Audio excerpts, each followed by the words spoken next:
Inside, you see a set of steering levers, a radio microphone, a pull-out toolbox. This is Precinct 57. How may I assist? Hold on, officer.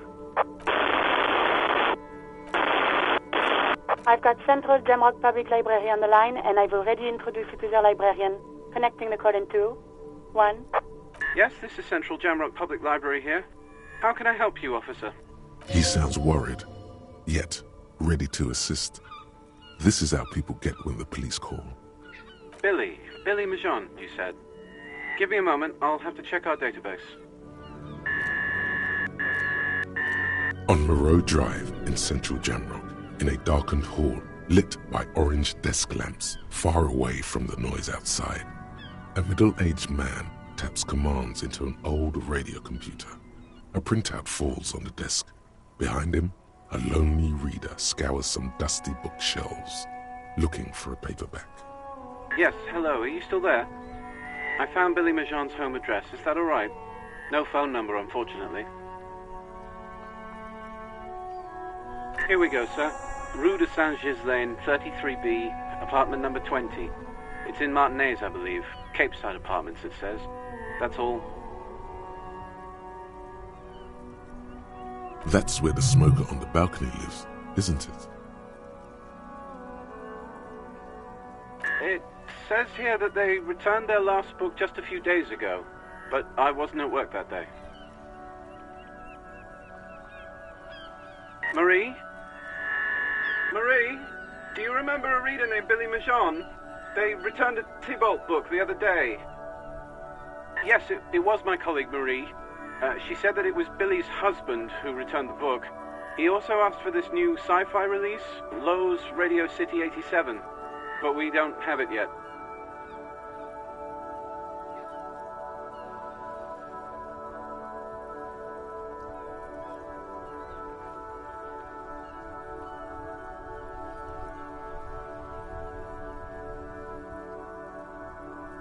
Sorry, no. Marie only knows him by sight.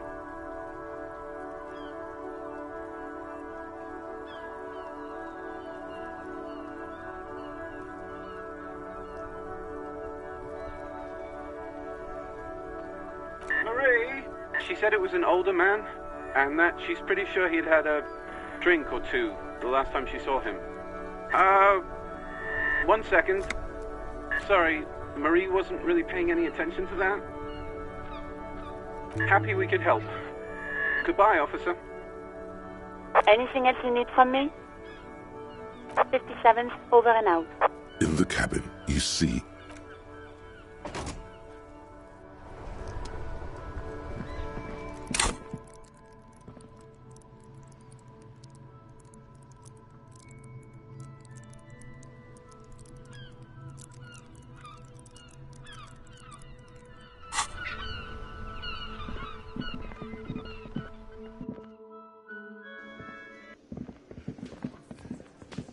Hi, gendarme.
a weathered brown door, the The number reads 20.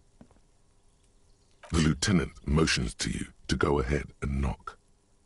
You're right. Let's talk this through. We have our first preliminary identification. In all likelihood, the deceased is the husband of Billy Méjean. We need to confirm this, as well as deliver the death notification to Billy herself. Now, delivering a death notification is never an easy task. There's a reason why it's often called the most stressful part of our job. This is why it's usually done in pairs. You got this. I'll be monitoring reactions, ready to act if necessary. Dad, just don't say that you know how they feel. You don't. Good advice.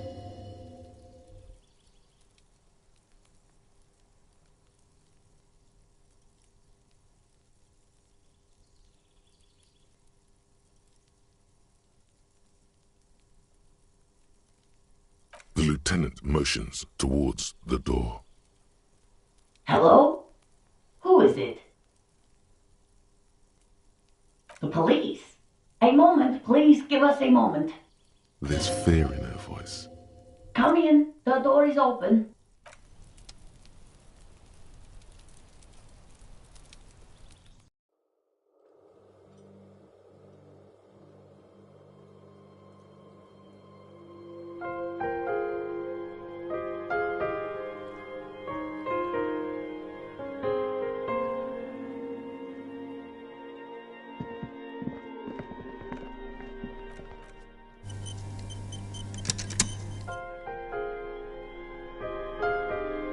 It's you from the bookstand. Did you come to bring my cockatoo back? I don't think I introduced myself properly. I'm Billy. Would you like something to drink?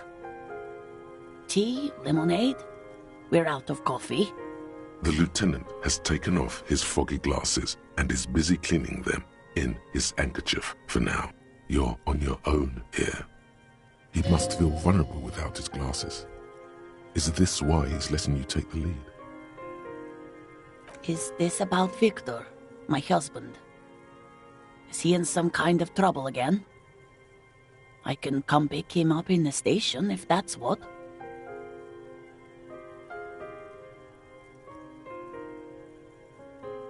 No, this is something much worse.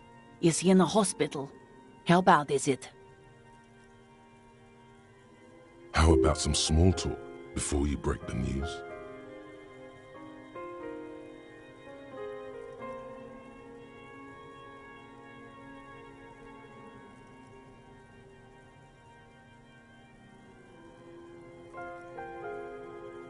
It's me, Victor, and the kids here.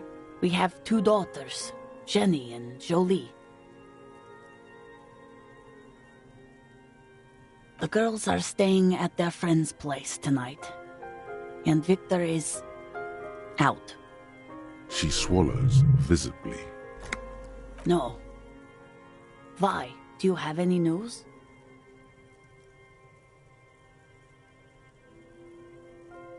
His old leather jacket. It's just your average brown leather jacket, but he bought it as a teenager, so... Yes, the lining is hand-sewn. It's blue. I tried to make the thing more weatherproof since he's running around with it in the middle of winter. She folds her hands across her chest. Here it comes.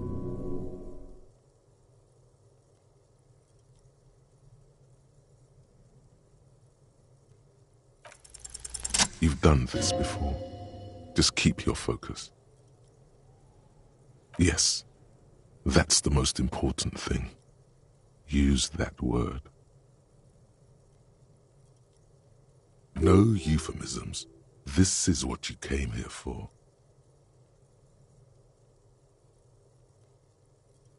What did you say? A great and terrible spike. The blood freezes in her veins. Oh. Oh. But he was just... But he was just here. Alive. We understand this comes as a huge shock. I want you to know that me and my partner are here for you if you have any questions. Take your time, ma'am. What happened to him?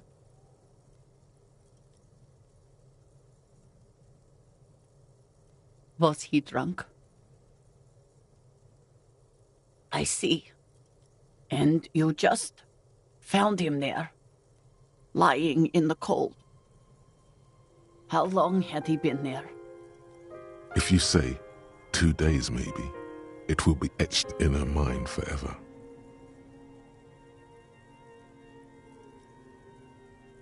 She blinks, eyes welling up with tears, as her hand starts searching for something from the pockets of her dress. Here. No. I just need to tell my girls. It burns like acid. God, should I call them? Should I tell them to come home? No. A day. Good. That's probably the right thing. Thank you. Just tell me, what do I need to do next? Where is he? Can I see him? We've taken him to the city morgue. The local coroner will be contacting you shortly to arrange the funeral. Here's his number in case you want to contact him earlier. A very good call. Is there anything else that the RCM could do for you? No, I'll call you if something comes up. I'm still... Thank you. Thank you for telling me. I'll call if... These are her last reserves of strength. Her muscles will give in soon. Already, she starts to shake. We should step outside and talk.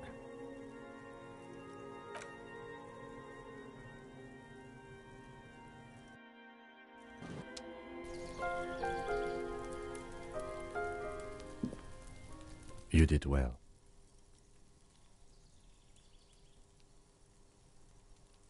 I'll call the station when we're finished with the day, and let them know the name of the deceased. They'll manage. They have to. It's not your place to live their lives. That's it. We should get back to our case now that our duty here is done.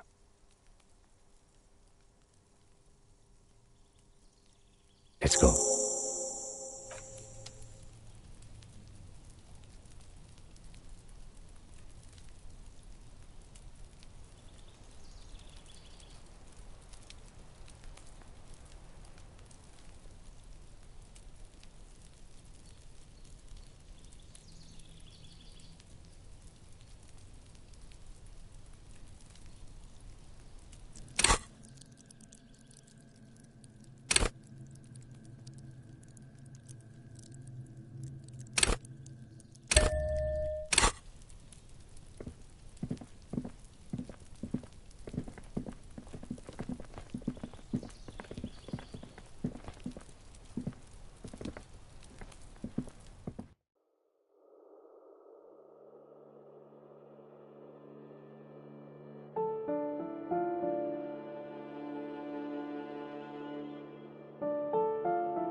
There he still is, looking right through you with his white eyes. The body below.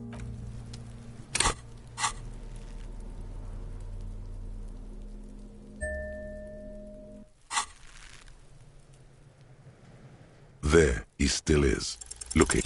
The smell is repulsive.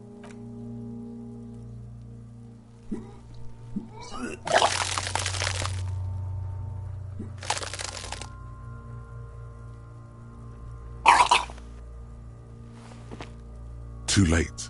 It's impossible to keep in.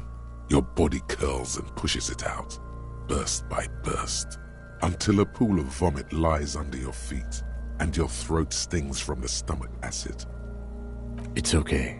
Happens to everyone. Keep it. The hangover is clearly making this worse for you. You could use some ammonia to clear your head. If you can handle the headache, some officers use it to deal with cadaverine odor. I can't handle the headache. It's more likely he can handle the smell, unlike you. There's the fruit nearby. Maybe they have some in their apothecary. If they don't, there's a greenhouse here, and a gardener with a wheelbarrow on the corner of the whirling in rags. If she works here, she might have something for the smell. Acquiring ammonia will provide a modifier to the wipe check. Modifiers make checks easier and allow you to retry them.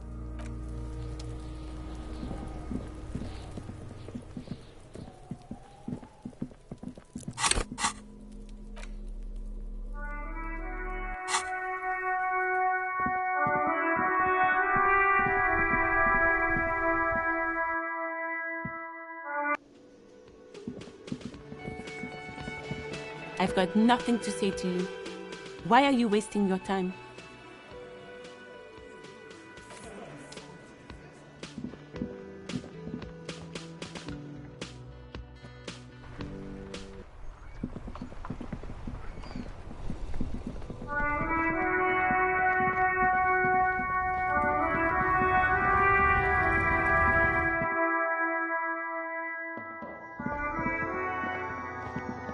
The tear machine stands.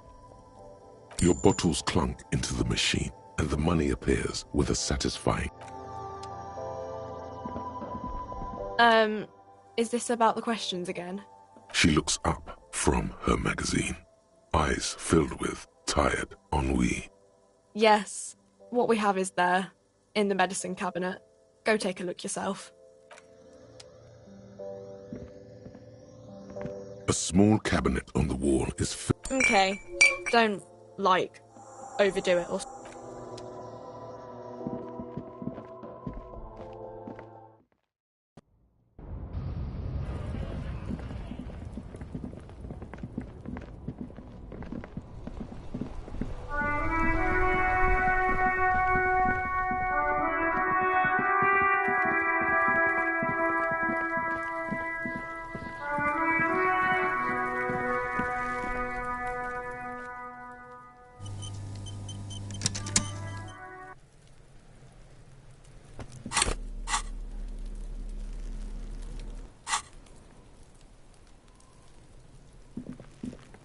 There he still is, looking right through you. The ammonia only makes it worse. The combination forces tears out of your ducts. You manage to keep it in once. The second time, not so much. When the vomiting is done, your cheeks are wet with tears.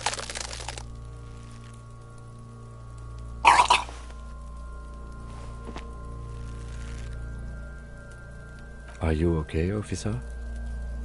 The weight is reassuring, like a crenel on solid fortification. Pat, pat, pat. You're facing tough odds here. It's aggravated further by alcohol withdrawal. You are being weak.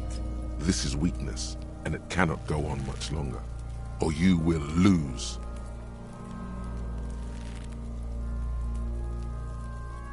An appropriate attitude. You need to get your shit together.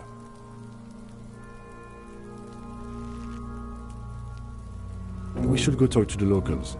Find something else to do while the wind changes. It's pretty bad right now.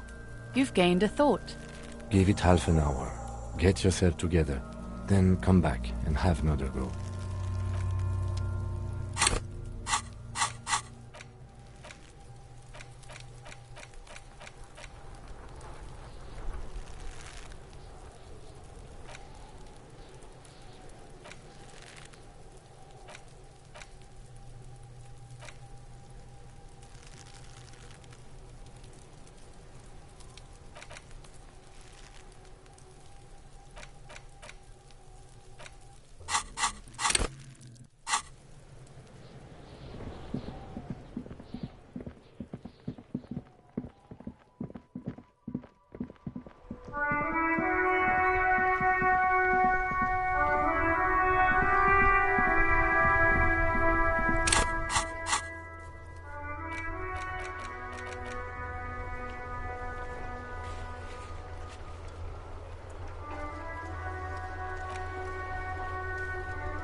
He tries to play it cool, remain professorial. Good. Okay. And? Completely empty? No locusts? No phasmid either? That's not ideal, but... It just means the Insulindian phasmid is even more clever than we thought. She's engaging in a well-known self-deception called motivated reasoning. You should correct them. Of course, more clever. You're dealing with a subject near and dear to their hearts. It might behove you to tread lightly. Yes, the Phantasmadeia picked off the locusts and escaped.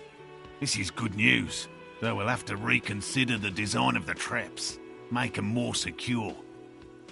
Another trip to the Reeds.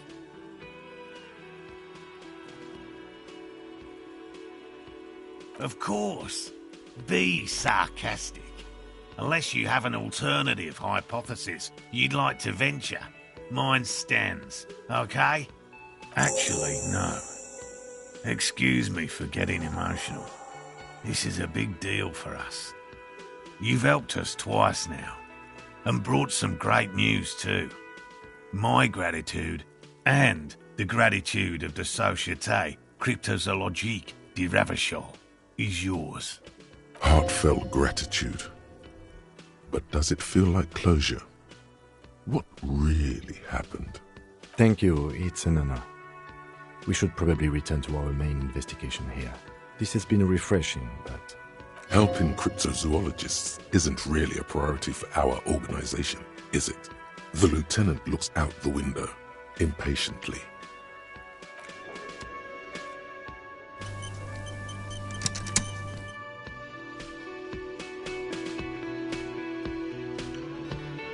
Hello.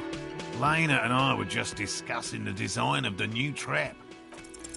Consider the way the empty trap was disturbed, as though shaken. Most likely the hands of a young person. Hands small enough to fit inside the trap, too. You should ask the red-headed boy, Kuno. A little hooligan. But what would a child want with bugs? Oh, my dear Morel. You've been an old man for too long. Kids love to torment insects almost as much as they love to torment old folks. Delinquents, my favorite. Oh, you've been such a dear to us. Please let us know whatever you turn up. I have a feeling we're getting so close. Well, I see you've got all the help you need. I'll see you tonight at my place. Let's play suzerainty, but no more field trips for me. After this is your last chance to talk to Gary. Really, Gary? We're getting somewhere here. I'd love to play suzerainty, but... Lena, I'm sorry, but you're not getting anywhere. It was some kids. I know the little mutants around here. Leave anything out in the open and they'll steal it, even if it's bugs. Morel, it's been fun, really, but I need a bath and I have deliveries to handle. When this tea is done, I gotta run. No need to apologize, Geary. You'd be more than helpful. We'll have to take a rain check on that game of suzerainty today, though. We're gonna follow this through. The first man to break formation is always a blow to leadership. This is bigger than he lets on.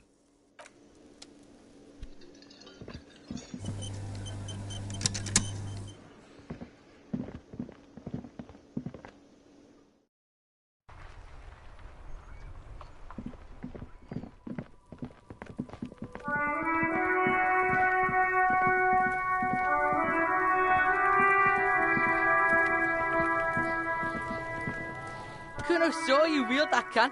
Sweet graffito action, pig. Kuno likes that delinquent shit. You're still a dink. Now what's your case with Kuno? No, Kuno doesn't give a fuck about bugs. So he knows locusts are bugs. Oh my god, I told you that shit is lame! Shut up, see. Now they're gonna take you to lame prison! She sounds like she's about to cry, out of disappointment at Kuno's newfound lameness. Deny everything, Kuno. You need to lawyer up. Kuno's not going to say anything without his lawyer present. There's definitely something going on here. Remember his pig's head shack? You should check it out. Kuno doesn't...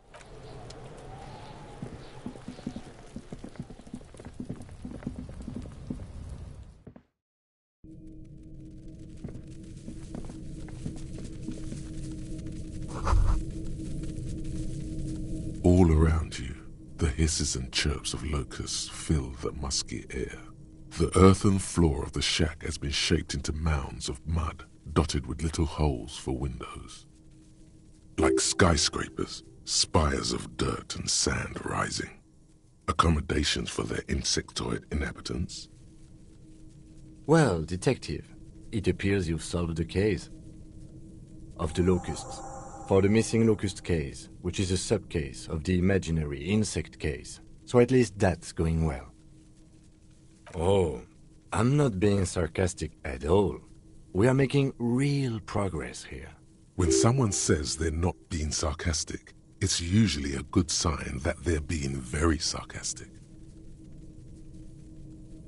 If anything, the presence of the locust points to the opposite. The Phasmid did not take the bait from the traps. It was Kuno. The Phasmid doesn't exist. But what do I know? I'll let you handle the Kuno side of things. You are doing just fine.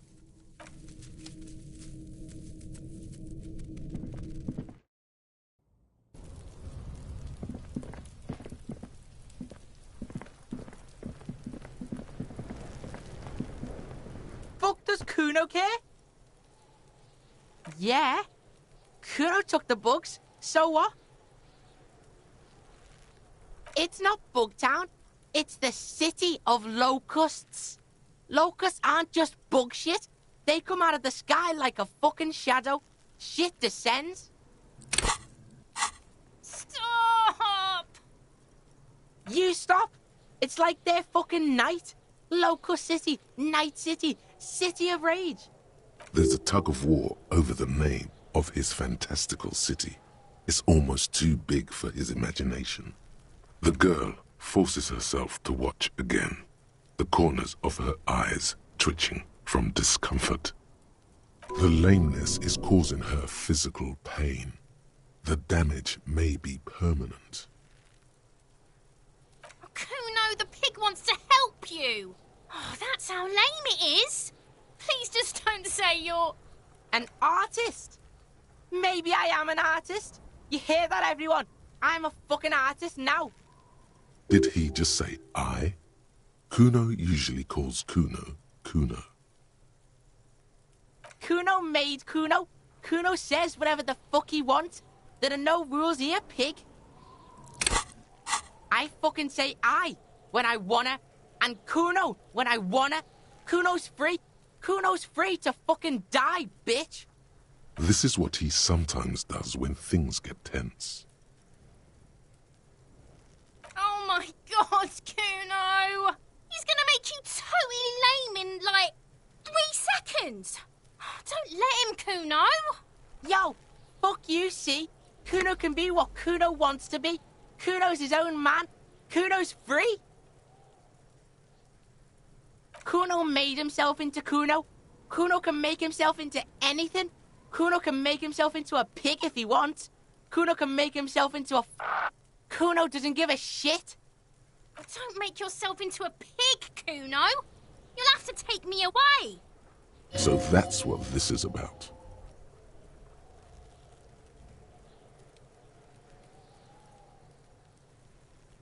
Without a word, she disappears entirely behind the fence. For once, the boy is lost for words. He turns completely red now, with splotches of white beginning to appear across his face. Use this momentary confusion to take control of the situation. You got him. Now convince him to leave the cryptozoologist's traps alone. I don't give a shit. I don't need the locusts anyway. Shit is all lame now. C was right. The girl's face appears again, above the fence, just long enough to make eye contact with Kuno. Kuno's gonna let the fucking locusts die. It don't mean anything. It's shit. Kuno just likes to focus. Kuno likes to concentrate on shit. Build shit when he's zipping hard. Fuck. Pig, you really shouldn't have fucked with Kuno City. Now it's all fucking lame. The fuck are they trying to catch anyway? With the traps?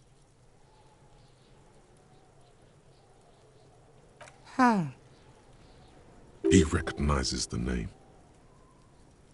Bitches think Kuno doesn't know shit. The fuck out of here. Kuno's tired of this shit. There's silence between the two children. They're not saying anything to each other, nor looking in each other's direction.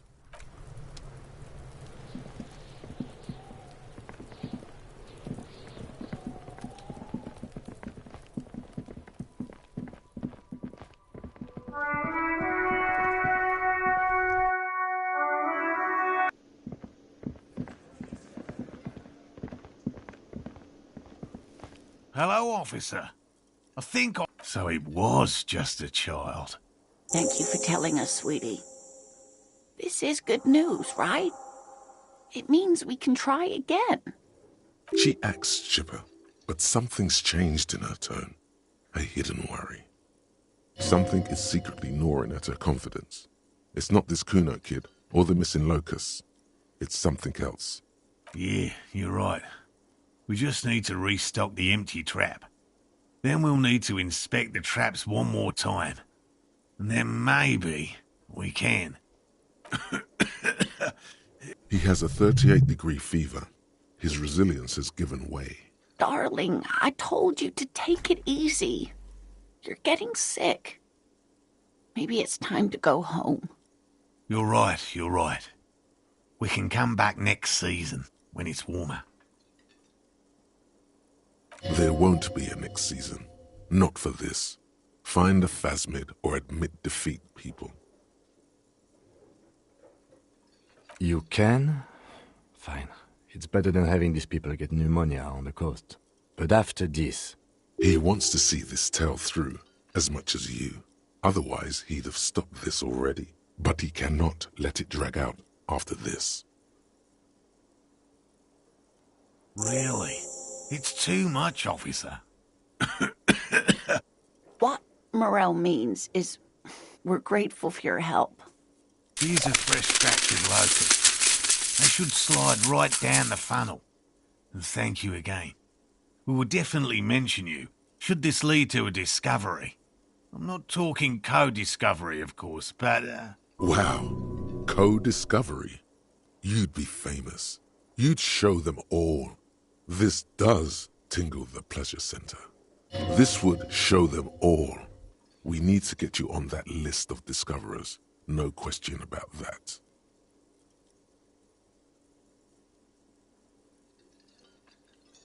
Hell no. I had no idea. And I'm still cross with him, to be honest. It's not like him.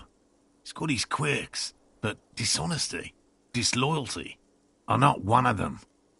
I don't know what got into him, officer. Thank you for letting him off easy. He won't forget it. We'll make sure he won't.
Morel's trap stands empty, just like the boathouses around it.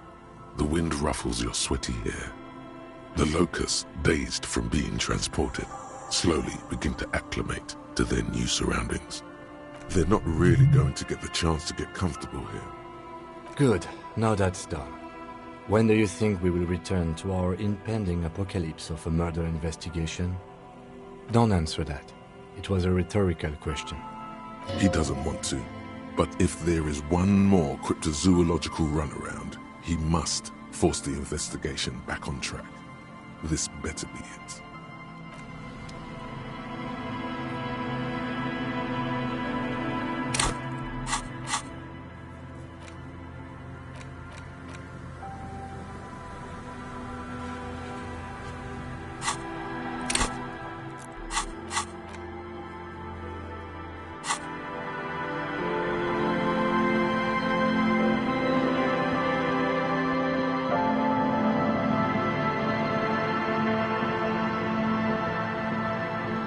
A scattering of bullet holes is spread across the cracked wall, reaching from one corner to the other.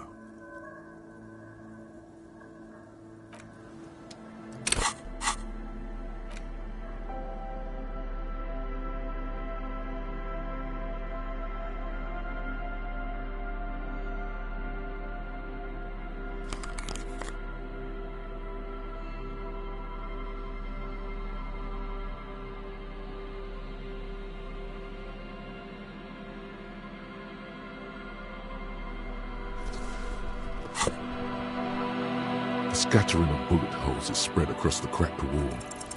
A row of ghostly shades stand facing the wall. There are many of them, a dozen at least, their heads lowered and eyes blindfolded. It's quiet. No sound, no movement. 10 meters away, other shades are lined up in an orderly manner, automatic rifles primed. A gust of wind blows by. The coats of the firing squad flap slowly in the breeze. A single person stands on the side. The morning sun rises beyond the horizon, radiating the first light of the day. The order was carried out at dawn. A long time has passed since the moment of this fusillading. Rain and brine have since washed all the blood away. Not a trace remains. The abundance of bullet holes leads to two options. Either an inordinate amount of executions were performed here, or they did not use a conscience round, where only one soldier has the loaded rifle. Looks like this was a mass execution with everyone fully armed. A host of men, probably in everyday clothes, ragged from the conflict and covered in dust. They were not sitting, a common practice for executions in some nations, as demonstrated by the height level of the bullet holes. They stand, facing the wall. It's impossible to discern any details about their personality or background. Ordinary people, familiar, each and every one of them. Comrades, the forsaken, the wretched, who tried to rise against the horrors of the world. 7 men in combat uniforms and dark coats, holding automatic rifles aimed at the people. Soldiers from some side, but from which one? Men of duty, dark duty. Murderers, twisted by orders, young boys forced into killing. The commandant, the one who gives the order, machine gun fire crackling through the air, the lights of the muzzle flashes dancing on his face. I don't know. I don't know who died here, lined up beside that horrible wall. It could have been any of the parties involved in the revolution. Perhaps the ones executed here were the loyalist conservatives, killed by the communists at the start of the Civil War. Or it could have been the communists, put to death during the last stretch of the conflict by the coalition forces. Remember what Trent Heidelstein said about Veld? Another likely scenario. Or maybe...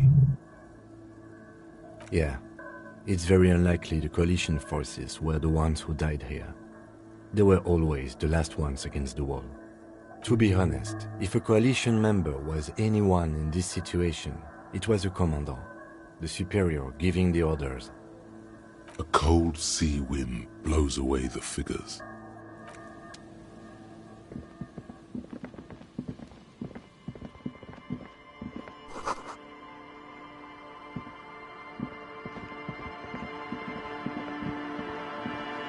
A row of ghostly shades facing a crumbling wall, with another 7 shades standing 10.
Hello, dear.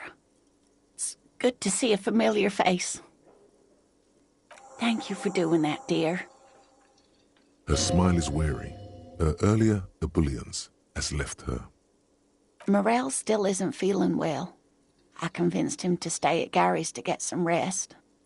I'm afraid the cold has really gotten to him.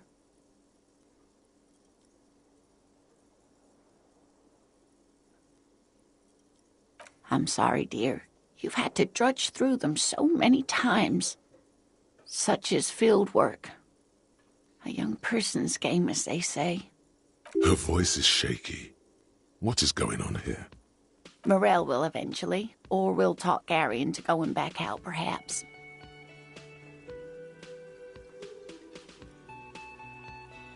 The lieutenant stares at his shoe, caked in mud. He doesn't say anything. That really is too much, sweetie. Thank you for your dedication, but I can see you're coming down with a cough yourself. Very strange. Why is she not letting you do this? It's like she's given up. Different? How? I'm in doubt, sweetie. That's all. Everyone is now and then. It's a strange feeling. I haven't really told this to anyone, but you are a police officer.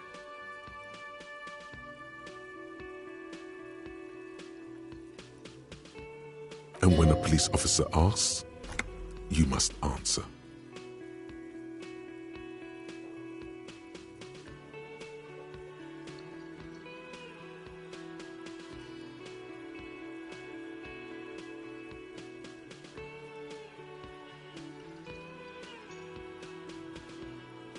Do you ever wonder if some lovely story from your childhood is just that? A story? Or a dream? Seeing the Insulindian Phasmid was just a story I used to tell people. I didn't really think about whether it was real or not. Morel's so proud of it. He always tells everyone. A terrible sting in the heart. Regret.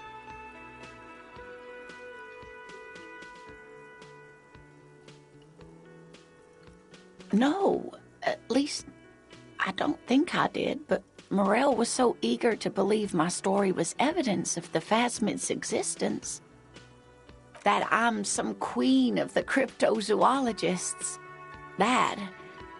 And for years, his belief made me believe too. That I am a queen? An extraordinary witness to grace. But now, we're both getting old, and he's still working himself sick out in those reeds looking for it. But what if I was just wrong? I think I was.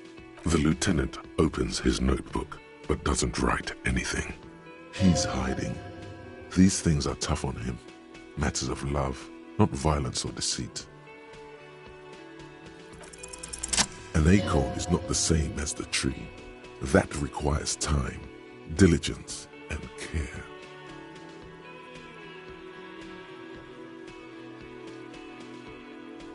But it is. We've spent years searching for the Phasmid, hunting it together. Without it, what are we? Just another pathetic old couple. If I hadn't led him down this path, he could have a steady job lecturing at a university.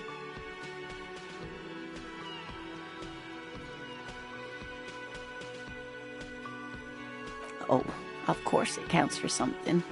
But we've had our hard times too. I was a paraplegic before we met. He didn't know before I arrived. On our first date. If I weren't the queen of the cryptozoologists, if I didn't tell him that story... She has to swallow to relax her throat. It's keeping her from talking. Maybe. But then why do I not dare tell him? I've wasted enough of your time with this drama. I really must stop talking about it lest I start crying and waste more of your time. What you have to know is the Insulindian Phasmid probably does not exist. Let us fools chase our ghosts. There are a million better things to do with your life. Are there? Some of the other things are pretty bad.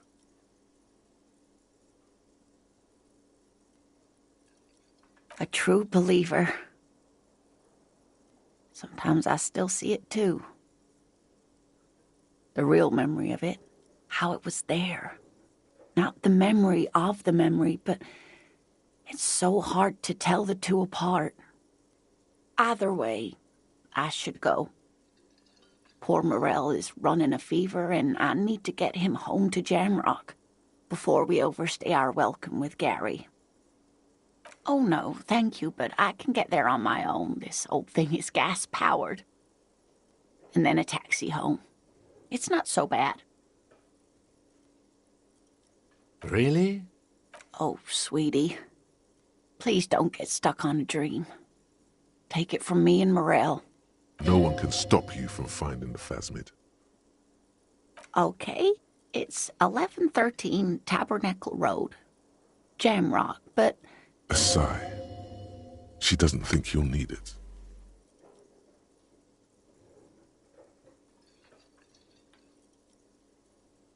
Likewise, sweetie. Thank you for everything. Truly. Even though it turned out to be a waste of time. A lie? Like that, she drives off. The gas engine sputters quietly as she gets to the doors, then pushes them open. Outside, it's raining. We should go too.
The trap is full of locusts, but they seem weak and unhealthy.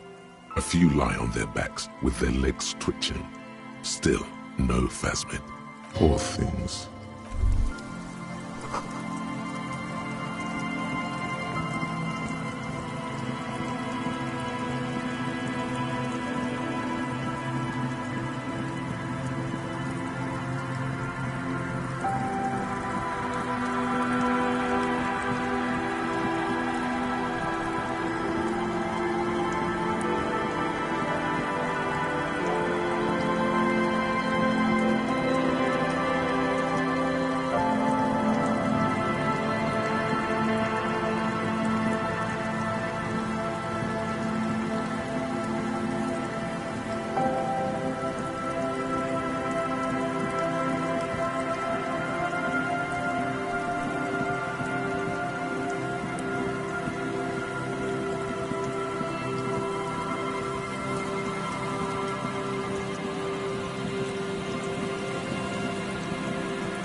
Just dead and dying locusts, and the slow swaying of surrounding reeds. Poor things.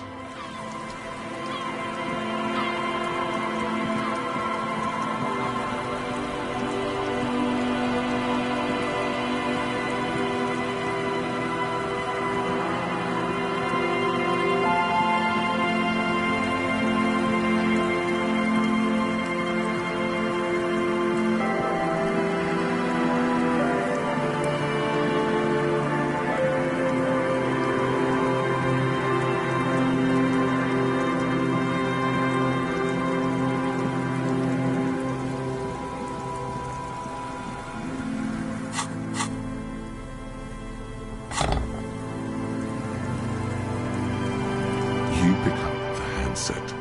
There's a tone. The machine is operable. Calling. Calling. Calling. Still calling. Still calling. Stop calling me, man. I'll get you your money, alright? I just need till tonight. Let me work.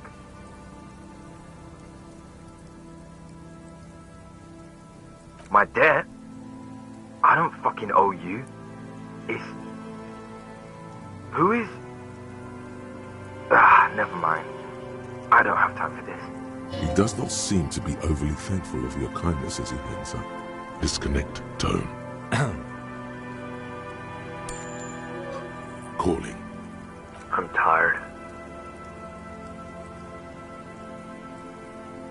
Writing. I hate writing so much. But I have to get back to it. The man disappears with a sigh. You do not hear the customary disconnect tone, just silence in the handset. The machine is still waiting for you to dial a number. Seems like it did not have time to swallow the coin. This sometimes happens. Lucky you. The call went too fast for the payphone to register. You can still make a new one without paying.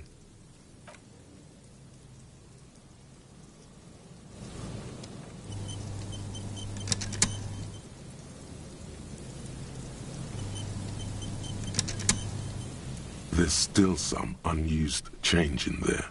The machine waits for a number to be dialed. You close your eyes and put your index finger on the rotary dial, then pull down on the number, then move one up, and repeat the motion twice.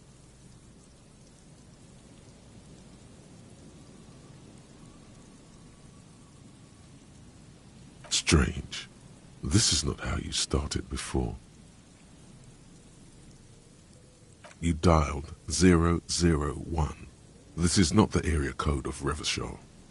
It is another destination on another Isola, some far-off nation-state. 005 is Revachol, ZOC. 001 is Grad, on the Gradian Isola, where the telephone was invented. The next two digits you dial are the area code for the city of Mirova. 414447. The rotary dial feels cold from the sea air.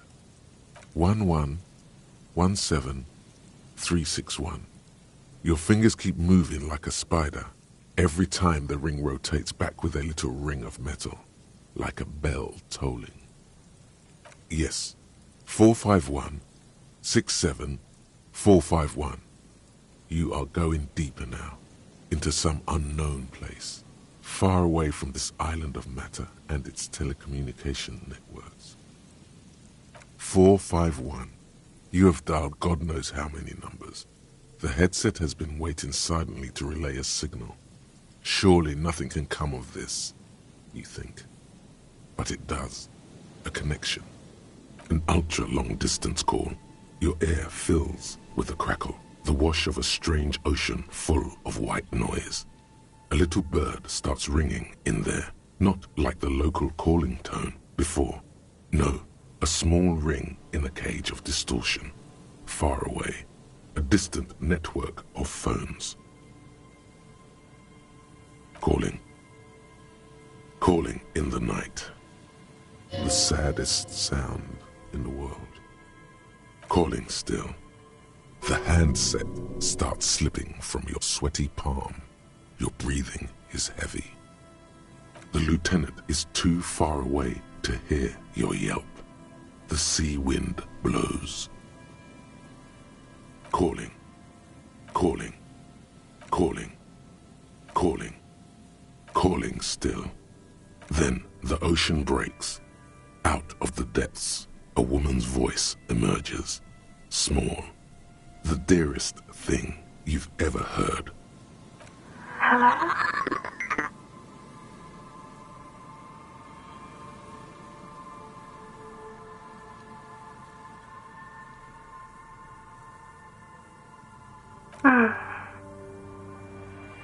Who is this? Dora, who is this? The connection is bad. No. It's you, isn't it? It's you. You're not a revolutionary, Harry. You're drunk. Because it's me. Look, I don't understand what you're saying or why you're calling me. You seem drunk.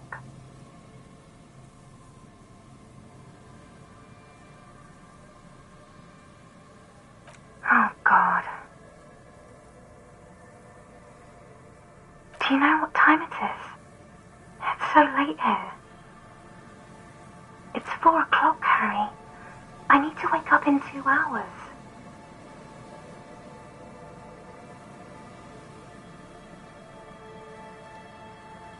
What do you want to talk about that we haven't talked about already?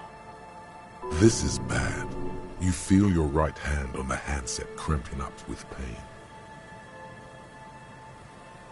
Oh no, please stop. Please, let's just hang up. Yes, I'm in my rover, sleeping. To work. The academy, where I work.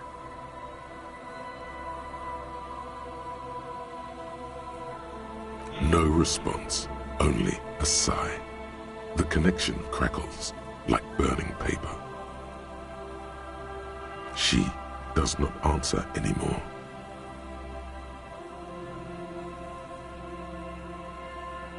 Harry.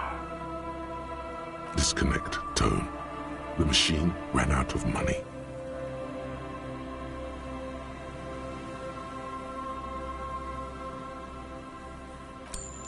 You dial the number again. 26 pulls of the rotary dial. The machine eats the coin, and a terrifying ocean of distance rustles in your ear. In the middle of it, a familiar ring. Small, distorted, calling, calling, calling, calling, calling, calling, calling. It looks like she does not want to pick it up, Harry. Stop scaring her. Come on, you know why. The headset lands in the cradle with a clank.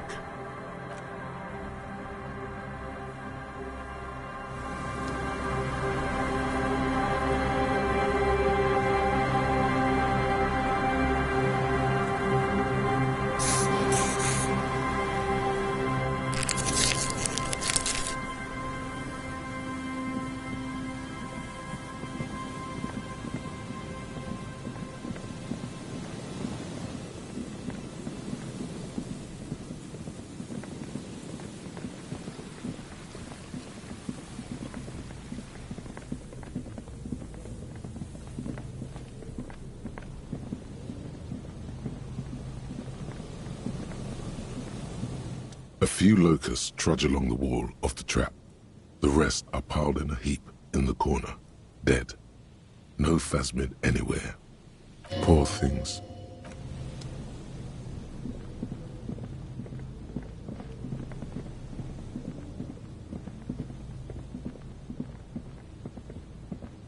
The trap is filled with dead and dying locusts. Most of them aren't moving anymore. You still can't see a phasmid anywhere.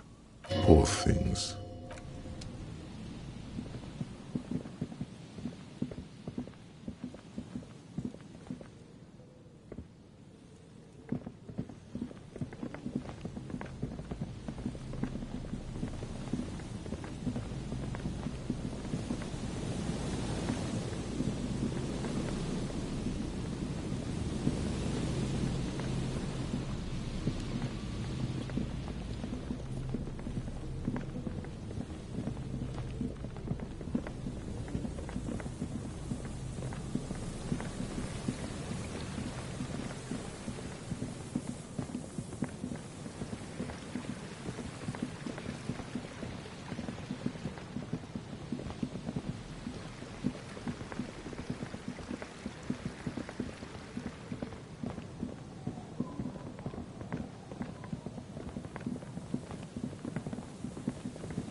Back to the heavyweight jam! Hardcore! Hardcore! Yeah! This young man adds a capital G before the H in his yeags and args. This produces a guttural Gotvaldian accent and makes him sound more animal, more in it. Or maybe it's not Gotvaldian. Maybe it's Oranese. Probably an homage to Oranje, where Arno van Eyck is from, judging by his name. You know about him? You know Van Eyck? Good, good. The Advent?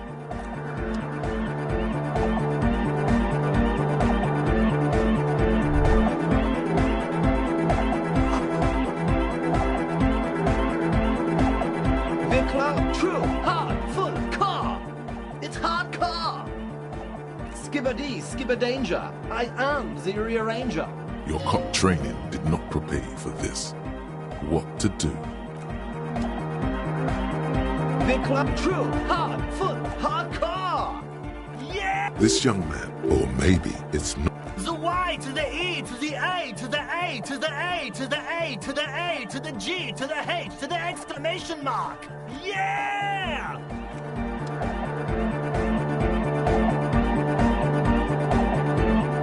You got us in, cop.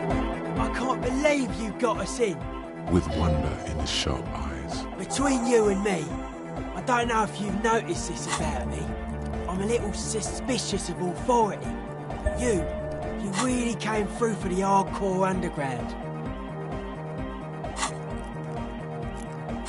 Yes, you really came through for the hardcore underground.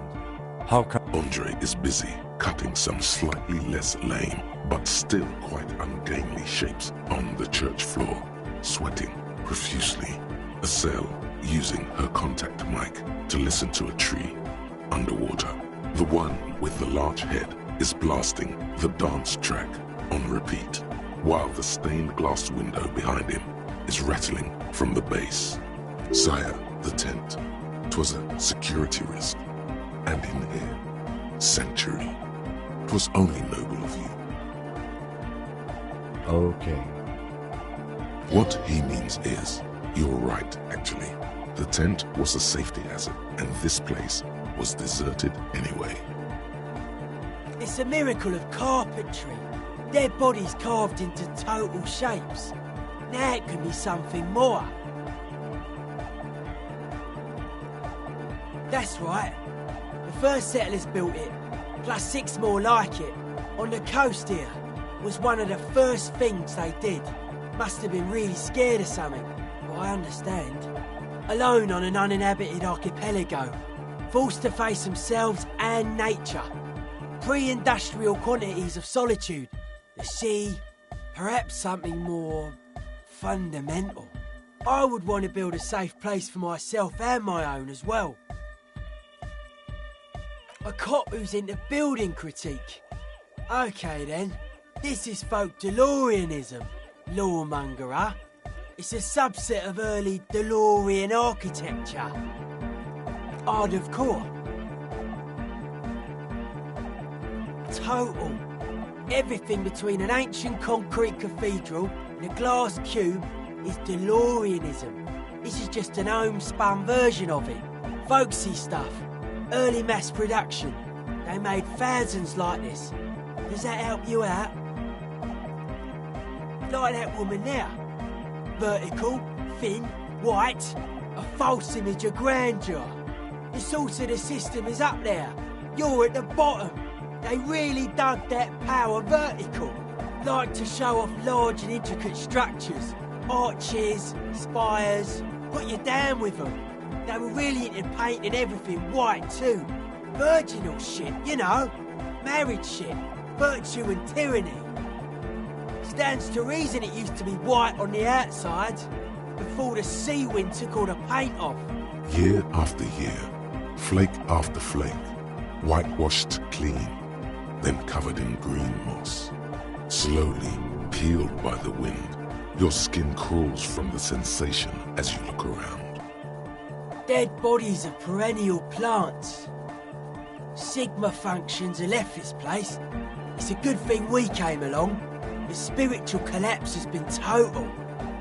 I saw some piglets suckling their dead mother. Have you heard this one, cop man? After a short while, they shuddered and went away. They had sensed that she could no longer see them, and that she wasn't like them anymore. What they loved in their mother weren't her body, but whatever it was that made her body live. End of quote. This is an high-quality carcass. The power of anodic beats and hard bass is needed to reanimate it. A Sarai's man who lived a long time ago, an ancient hardcore brother. It never was.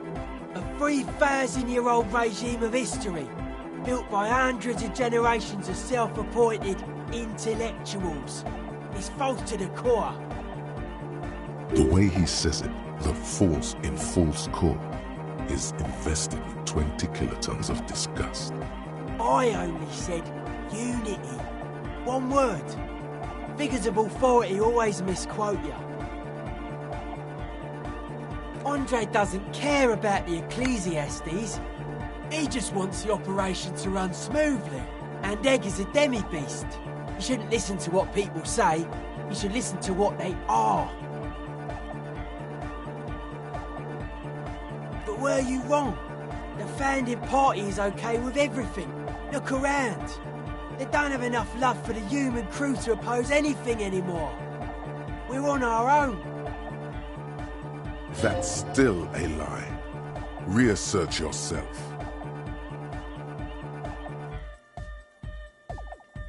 Mewling wimp. Pathetic. Anodic dance music. Regular dance music wasn't hard enough. And yes, I do. I don't. Fuck her giving me the evil eye. You defend her, law minion. She was a mass murderer. What's up with that? Mellow, man, mellow. No one's a mass murderer. This is a house of love. Mass murder on the floor.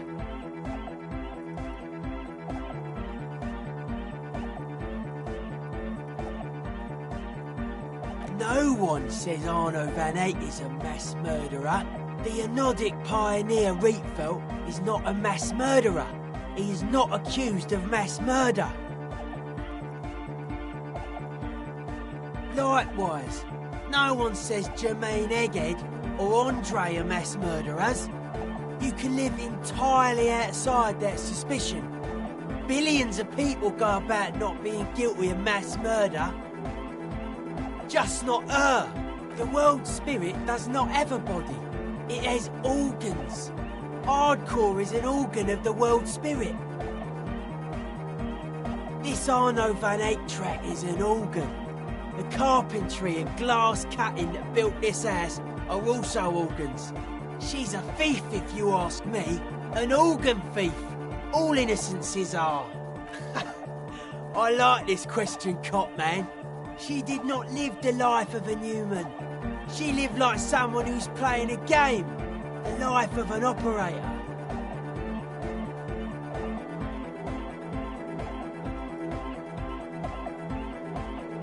That's not the life that humans live. She was adored. Humans aren't. I don't know about you, but they hate me. And they do not think I'm innocent or some shit like that. Well, they loved her. They put all their love in her and forgot all about the rest of us. What a strange choice of words. Caustic. Overflowing with negativity. That can't be healthy. What's happening here? Why do you keep coming back to this window? Well, you shouldn't. You shouldn't come back to this anymore. Stop talking about it, please. Hard to say, Cop Man. Signs in here are distinctly wild. Gonna take a while before everything's properly synced. I did get to talk to the Crabman, though. Anyway, he's been giving me kind of a psychic rundown of this place. Dude's seen some crazy shit, but he's actually a lot like us.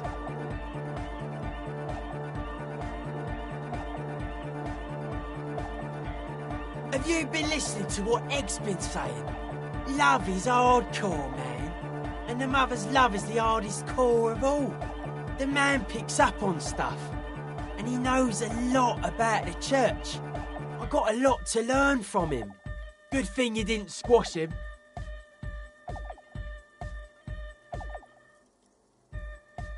The Crabman's been lurking here for a while.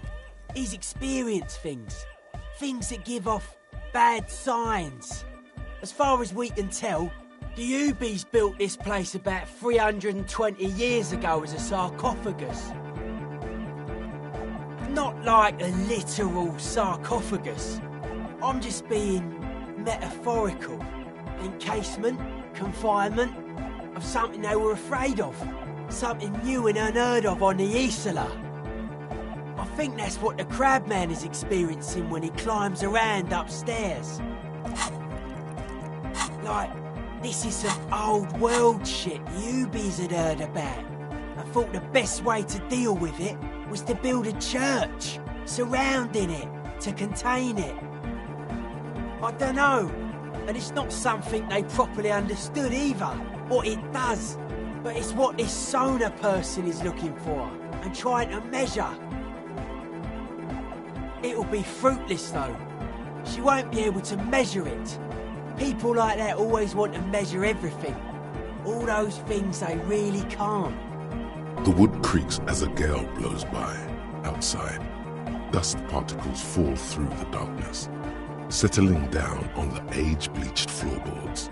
The structure does not feel particularly durable.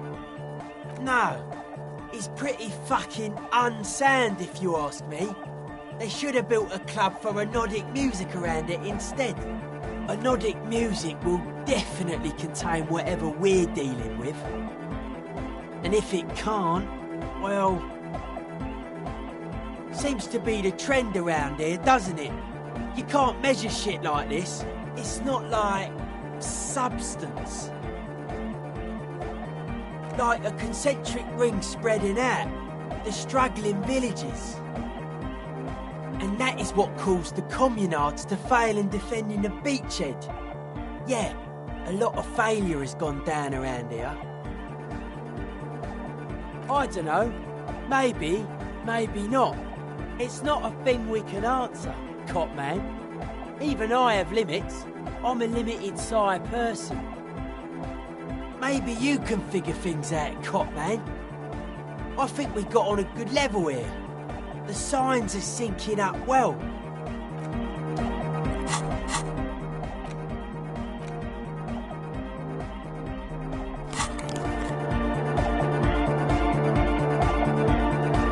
Oh, hey man, it's good to see you.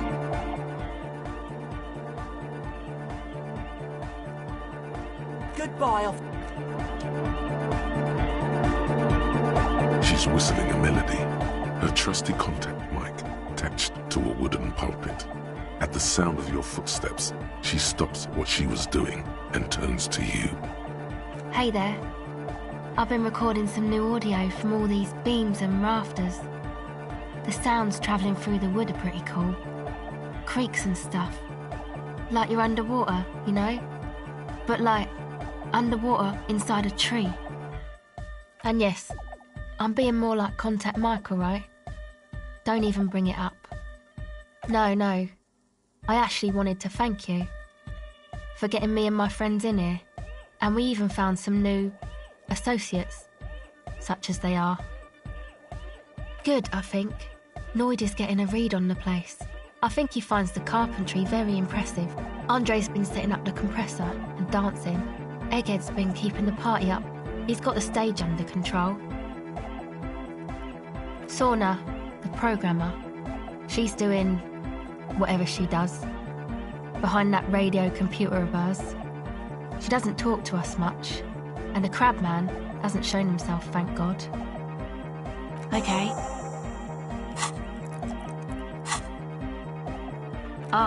She's a bit odd, I have to say. Doesn't talk much. I'm not really sure how to vibe with her, you know? Seems like she's not in a very good mood most of the time. But earlier today she told me about Welkins, and she seemed oddly happy, like she had some idea with those little creatures. Some artistic idea. I didn't really listen, I was busy with my mic. Oh, the Crabman. Still gives me the creeps the way he moves.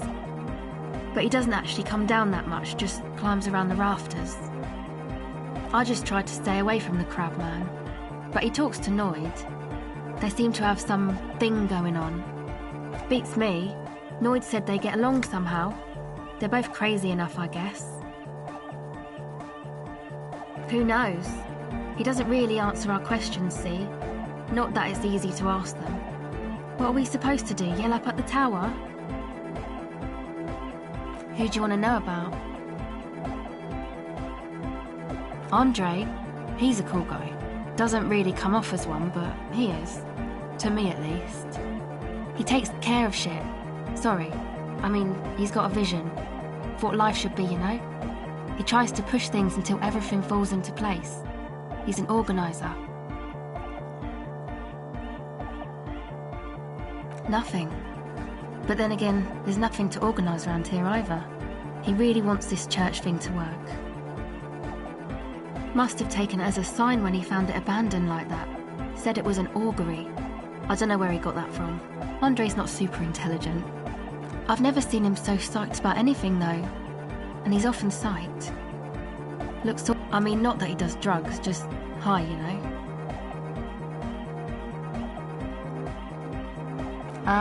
Yes. Anyway. Yes. Who do you want to know about? He's a Forburger, I guess, like the rest of us. Okay, maybe not Egg, I don't know about him, but Noid and the rest are from Forburg, making the pilgrimage up north to visit the Palaceum. He's real hardcore about the lifestyle. What do you mean, do? Like, for a living? He's a carpenter, trained and all. He's very good, he just doesn't have the mindset to work like that, in a shop somewhere. He abides by the hardcore, sir. You would have to ask him yourself. Sir, I abide by the law. It's just something poor Forburg kids do every spring. To pass the time, we walk the entire length of Boogie Street, up to Jamrock, or as much as possible. I don't know, man. Have you been down Boogie Street? It's a little bewildering.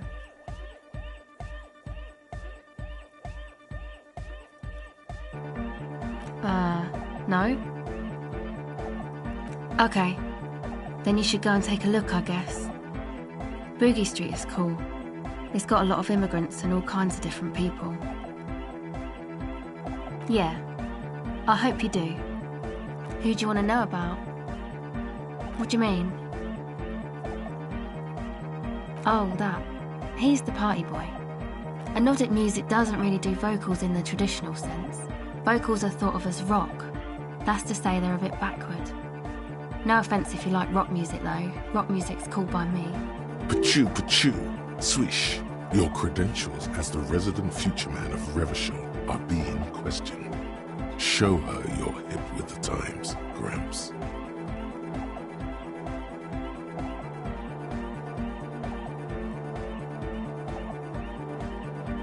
Anyway, even if you don't have vocals, you still need someone to say something every now and then, right? To urge things on. That's where the party boy comes in. He basically just stands on the stage and dances and yells how awesome everything is. It's very catchy. I understand. People are usually afraid to do things if others aren't already doing them. Dancing makes you dance, like sneezing makes you sneeze, or yawning makes you... Anyway. Actually, we don't know where he's from, or who he is, really. One time we were out partying somewhere in backwater Forburg. Or maybe even Coal City. I can't remember. Maybe it was Coal City. The worst of the Banlieues. A wretched heap of closed-down mines, even west of Jamrock, on the dusty slope of Montmartin, the remotest possible area of Revachol. No one even wants to exploit those people anymore. Egg was yelling along to some jam someone was spinning, all night long. Just kept yelling until he didn't have a shred of voice left. When the sun came up over the mines. There were mines? Yeah, it was in Coal City. Egg came with us. He made this wheezing puppy dog sound all the way back. Couldn't even speak. It was definitely Coal City, because it took us 2 days to walk back to the fort. He just wheezed the whole way. We never really asked why he came with us, or who he was. I think his name is Jermaine. People are sweet. You can see it must have been a great night. The memory causes her to go silent for a moment or two. Who do you want to know about? Me? I'm a silver bird. It means I don't answer questions about myself. Thank you. Sure.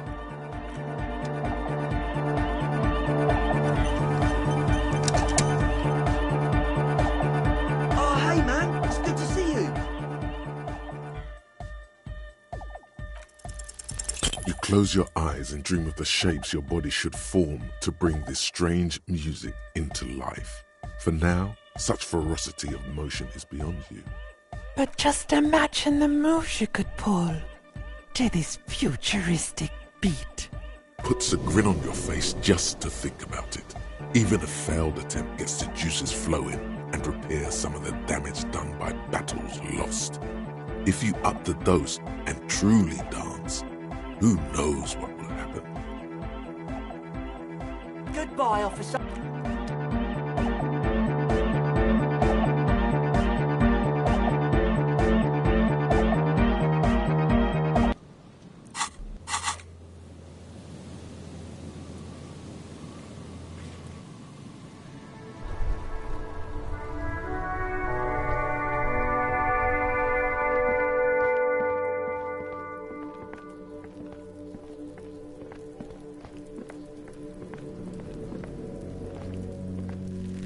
There he still is, looking right through you with his white eyes. The body below is entirely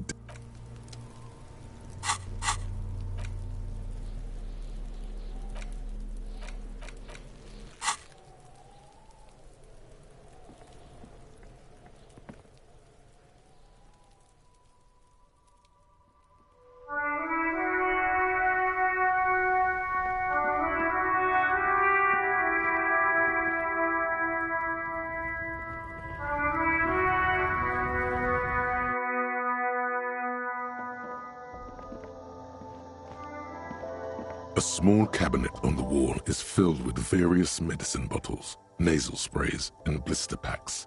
They all bear the Saint Baptiste Pharmaceutics logo. Is this about the questions again? Because I don't really know any.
Looks like the circus left town, but the clowns are still here.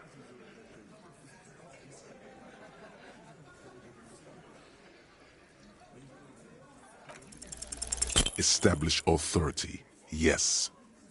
Authority. Feverish thoughts race through your mind. Did you already try the gun thing? I hear the gun thing is excellent and has great results. You're probably right.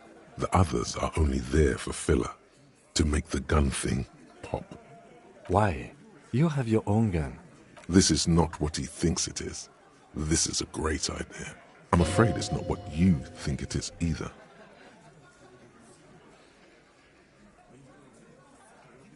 Yes, you. Stop talking out loud. You sound like you're unraveling. What in the name of fuck are you doing? But I don't want to give you my gun. The fuck is happening, Titus? What are they whispering about? Easy, Shanks. I want to see where this is going.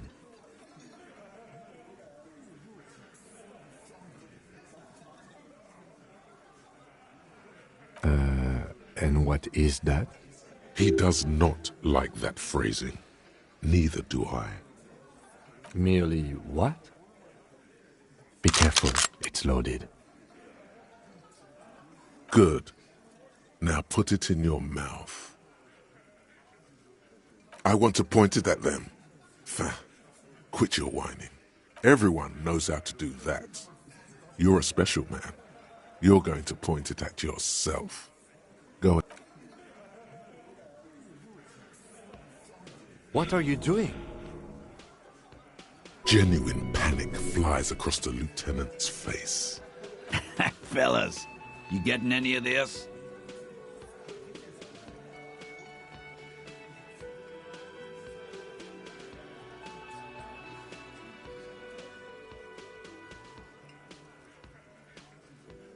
We'll solve the case.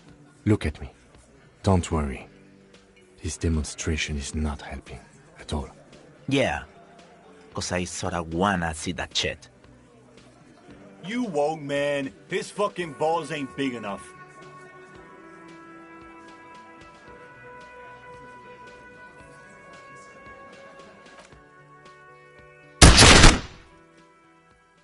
Deranged cop kills himself. Citizens in shock as a deranged law official reportedly from the 41st precinct shot himself in the head last night in the middle of a crowded cafeteria in downtown Martinez. The exact details of the incident have not been revealed, but first-hand witnesses claim that the officer was making a point. Can't say I'm surprised, Lawrence Gart, manager of the Whirling in Rags cafeteria, where the incident took place, commented he was extremely unstable and had threatened to kill himself before.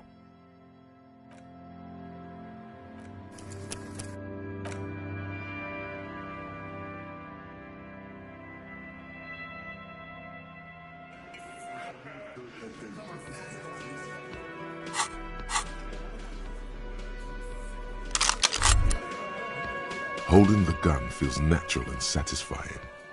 It's like an extension of your arm, the polished wooden handle almost fusing into your palm.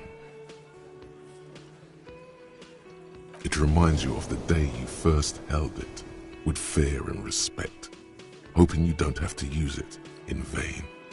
The sun was out in Jamrock. It was so long ago. Sheathe your sidearm, officer. A serious law official, cop by the book, should know to only unholster their service weapon when using it is unavoidable.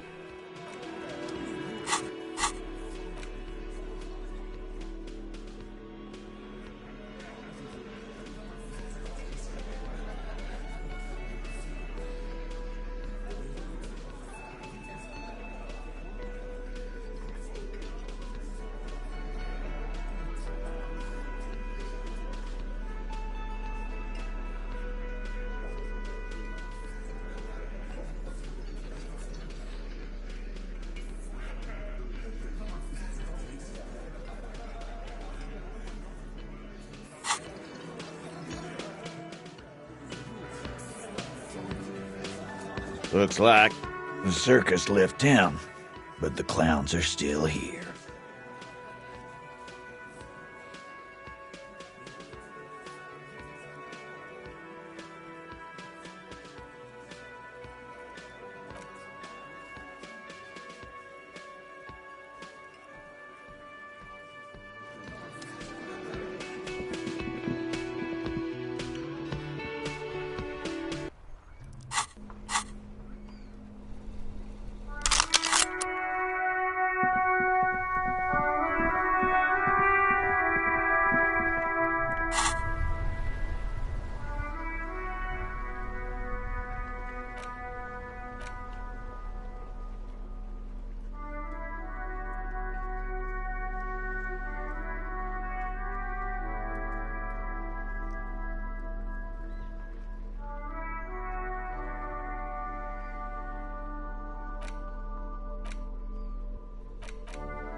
You're back.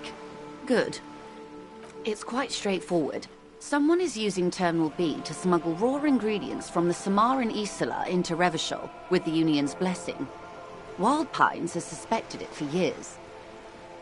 Ingredients for what, ma'am? Meth and dextroamphetamine, GBL, and various synthetic psychedelics. Honestly, it might be quicker to say what you can't make from the stuff. Yes, after they clear the terminal, we lose track. The actual production is taking place at various sites in and around Jamrock Quarter, north of here. Wild Pine seems to be well apprised of the local drug trade, ma'am. Do you mean to say the Union also produces the product? Says we're in logistics. It's our business to know. And no. As far as the company knows, the Union does not produce it. They transport the ingredients for a cut. Yes, but you won't get anything out of Evrat and the Dock Workers Union. Still, every chain has its weak link. The handoff. The motor lorries at the roundabout. Precisely. Someone needs to move the ingredients from the harbour into the city. Once they reach Jamrock, they're distributed to a network of local manufacturers well beyond our grasp. But in transit, they're vulnerable.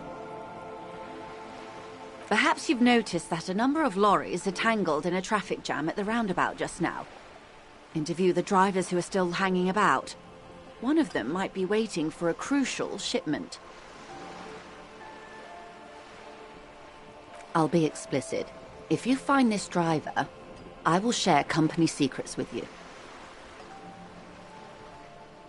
You'll be indebted to her, in a way. But one step ahead of the Union in another.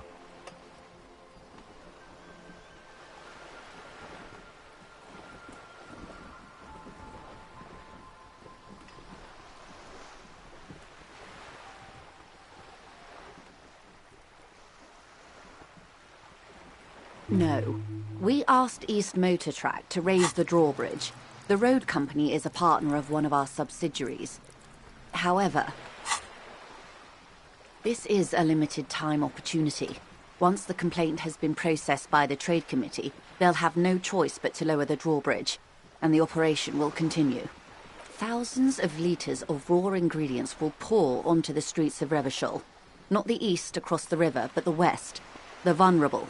The weary. A cold breath rushes in from the bay, making its way down the alleyways and potholed streets. From Martinez to Jamrock, in the traffic you hear the clinking of glass vials, concealed beneath tarpaulin. Or is it just your teeth chattering in the cold? A lot of it. It comes in from large Samaran factories in South Safre, Sigai, and Sinyao. The literage they must get from this terminal alone must be oceanic. Well, at least this solves one mystery. What is that, Lieutenant? Why I had to call East Motor Track and beg them to open a drawbridge for me. I'd wondered since I first drove in, on my motor carriage. I am sorry for the inconvenience, Lieutenant Kisaragi, but we need them trapped here. This is a unique opportunity. I'm sure you understand. We did, on more than one occasion. Apparently, there's some sort of inter-precinct disagreement about whose jurisdiction this area falls under. We know the company has launched its own probe into the Union's alleged involvement. We also know it's come up empty. It's not just the RCN. No one's been able to find any hard evidence. Well, here's your chance, officers. How do you think they're financing this strike? There are thousands of unpaid dock workers going strong for the 4th month straight. There was a shakedown of local businesses preceding the strike. Many were squeezed to bankruptcy to fund it. With all due respect to these desert cacti, the contents of a few cash registers cannot provide for 2,000 men. The local businesses can scarcely provide for themselves. Precisely. Smuggled out of that very gate at night, most likely, then loaded onto lorries and driven to Jamrock. You simply need to find one driver who will open up to you. It sounds like she tried looking into it herself, though she's clearly not the type your typical lorryman would confide in. The two might even be connected. Or not. Though, if you have evidence to the contrary, I'm eager to hear it. As eager as I am to share it, Lieutenant, once the job is done. Yes? Excellent. According to my reports, there are at least 3 lorry drivers lingering near the roundabout. Hopefully one of them will know something. It may come to nothing, or it may just blow the case wide open. I can keep the drawbridge up for a few more days at least. You should have the time you need. In the meantime, let me know if there's any other way I may be of assistance.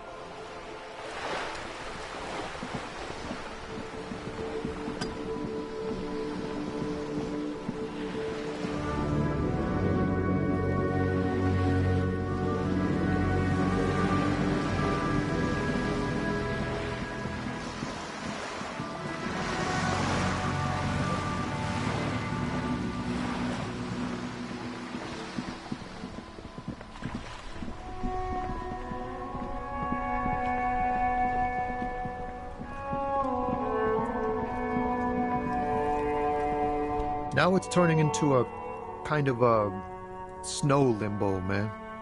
What's on your mind? Ah, man, me and narcotics go way back. Had some good times surfing the psychic waves of my own consciousness, you know? But those days are behind me. There are other addictions in my life now. Why the inquiry, my man? We have a credible lead, sir. Someone on this roundabout is waiting for a bulk shipment from the harbor to load it on their lorry and drive it to Jamrock. Not me, man. No way. I don't need any trouble. Shit's bad enough anyway. This jam's got folks up in arms, and I'm afraid it's headed toward a conflagration. Gotta guard the stuff. Bosses don't look kindly on missing cargo, and it gives me time to work on my rhymes. A rhymesmith? This is quite credible. It goes with its cadence and way of speaking. Look, man, I try to stay away from the criminal underbelly of Revachol. I'm a guest here. You really need to find another man to probe with those questions. We wouldn't say he's lying, sire.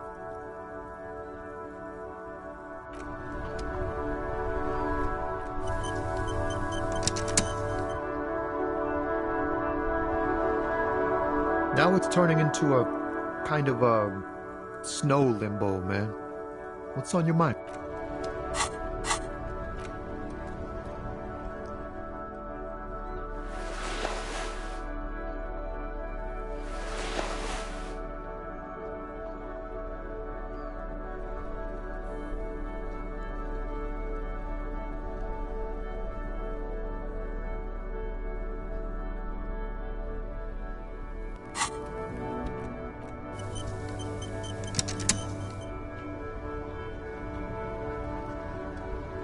Now it's turning into a kind of a snow limbo. Wait, there's something here, stored away in some dusty corner.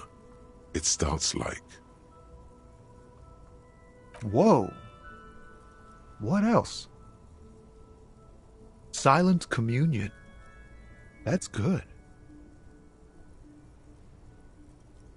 Dang, that's some great shit. You came up with that yourself. Or did you learn it in school? More importantly, who can prove if you did? Go with it. You deserve some acclaim.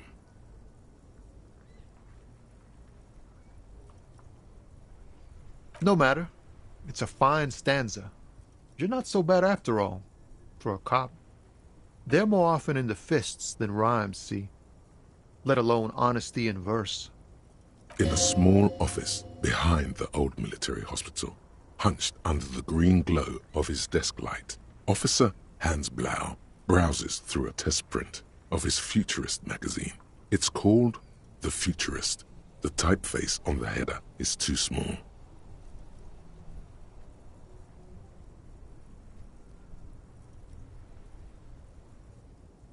Well, you've given me some hope, I guess. You found some common ground with this man. Even impressed him. The next time you look in the mirror, though, remember those words.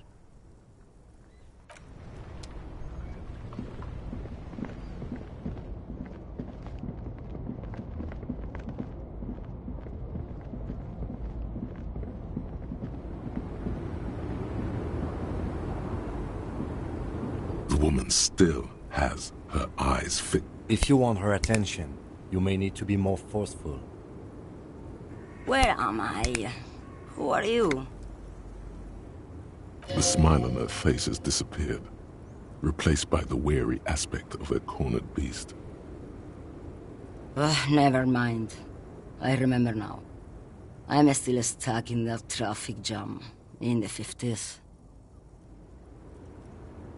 The men have small jaws and everything is made out of plastic. Why do you need plastic when you can make the world out of amber? Back in Methka, during the time of the revolution, the sidewalks and cafes are filled with young people. I was on my way to see a new Boyadero picture starring Gabriel Buenguerro. Until you came along, that is. This is Gabriel Buenguerro. A strikingly handsome man looks straight at you, his head crowned with a wide brim hat. His hair is dark as an oil slick, and his jaw the most perfectly chiseled thing you've ever seen. He was the biggest star of his day. Girls used to faint in the aisles of cinema whenever he came on the screen. And schoolboys used to memorize all of his lines. In all likelihood, it's a world that's only ever existed in her mind. Why not, Harife? It's not like I have anything better to do in the... What do I need drugs for, Lowman? What I see, what I feel, the great adversary, no drugs can compare. If you don't know, maybe if she thought you're corrupt.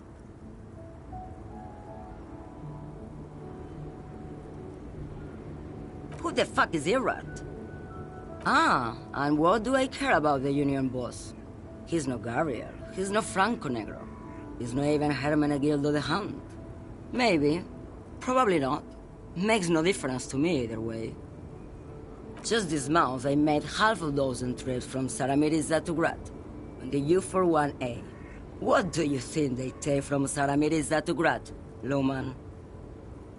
No, Lowman, diamonds.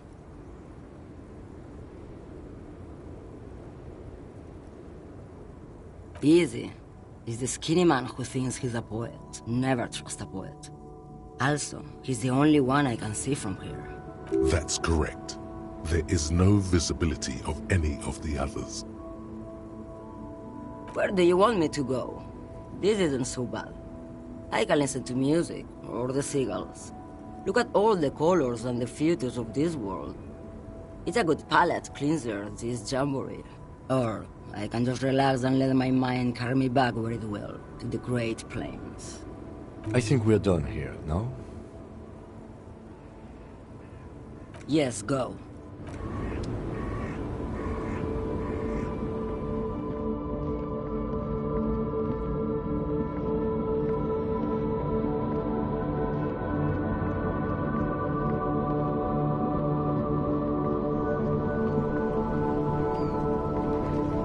Now it's turning into a kind of a... Ah, man. But those days are behind me. There are other addictions in my life now. Hey, man, that's serious criminal talk. Are you trying to pull some sort of an entrapment thing on me? Entrapment is a practice whereby an officer of the law... We have a credible... Not me, man. No way. I don't... Gotta guard the... A rhymes... Look, man. We wouldn't say he's lying, sire.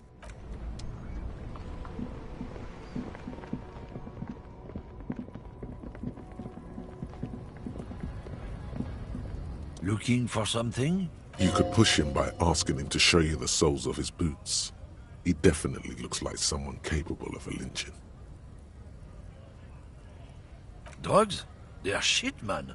I don't let anything pollute my body. You know where that shit comes from? Saramiriza, Safre, Ilmara.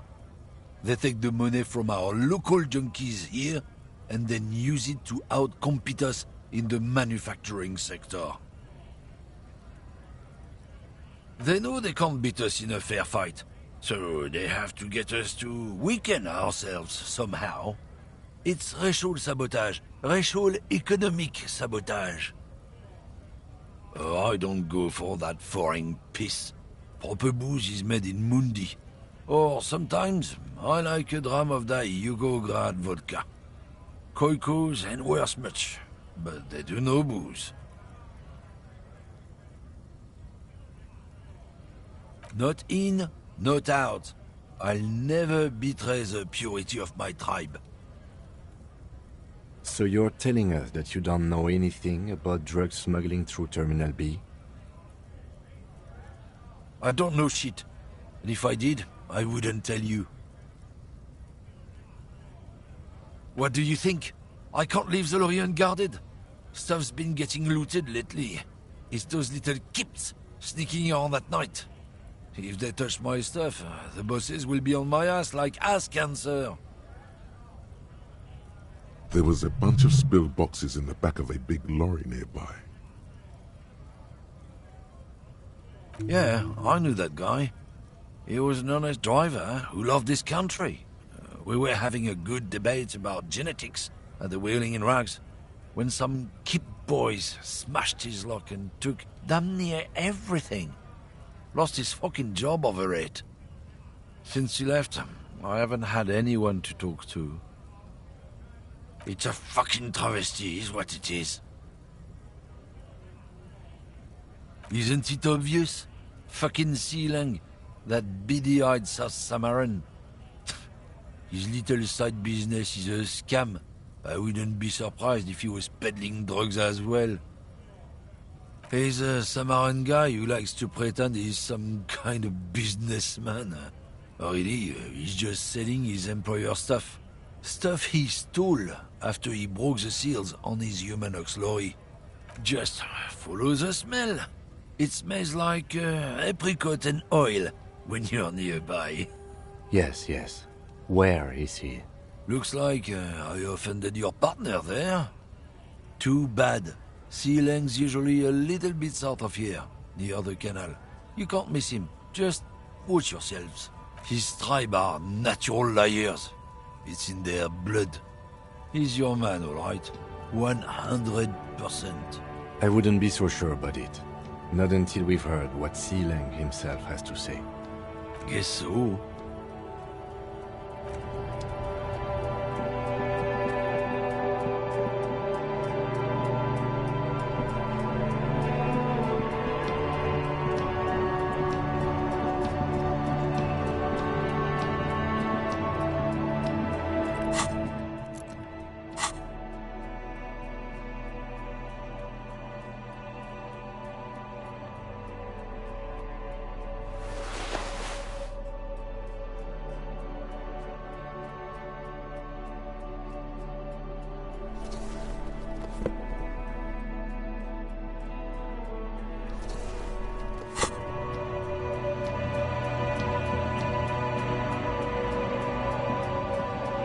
You see a Samaran street vendor surrounded by a motley assemblage of goods.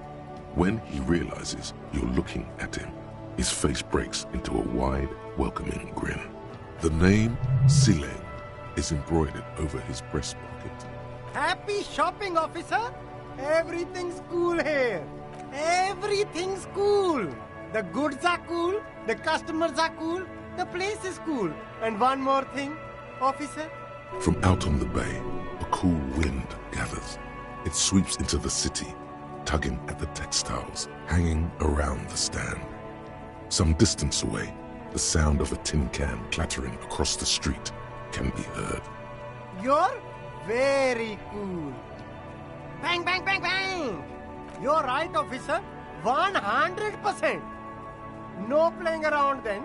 Strictly business. Maybe I can interest you in some premium menswear instead. Drugs? I don't go in for that, officer. Drugs ruin lives. Unless you're into drugs, of course. In which case, drugs are excellent. Mwah! Tasty, tasty drugs. That's very cool. A lot of the coolest detectives do drugs. Sadly, I don't have any drugs on sale. Or at my home, or on my person. Sir, it appears to be true. No drugs in sight. Not in the box of sunglasses or under the speakers. That's even cooler. You investigating that and all. But I am not a lorry driver. I'm just a street vendor. I don't know anything about that. A blatant lie, sire. Yet he tells it with such conviction. We'd believe him if we didn't know better. Who said that? It's the fat racist, right? I bet it's him. He has an agenda against me because I'm an immigrant who works harder than he does. He's a hater. So you admit you're a lorry driver? No, I just said I work harder and he's an asshole. Realizing he can't get out of it. Smart man. Okay, maybe I'm a lorry driver too. A little. But that's not the most important thing about me. That's my day job. This is my dream. Nothing. I told you. I'm not a dumb guy. I don't get involved with that crowd. And what crowd is that? Crowd. You know, the drug crowd. No, he wasn't talking about an abstract crowd. It was that crowd.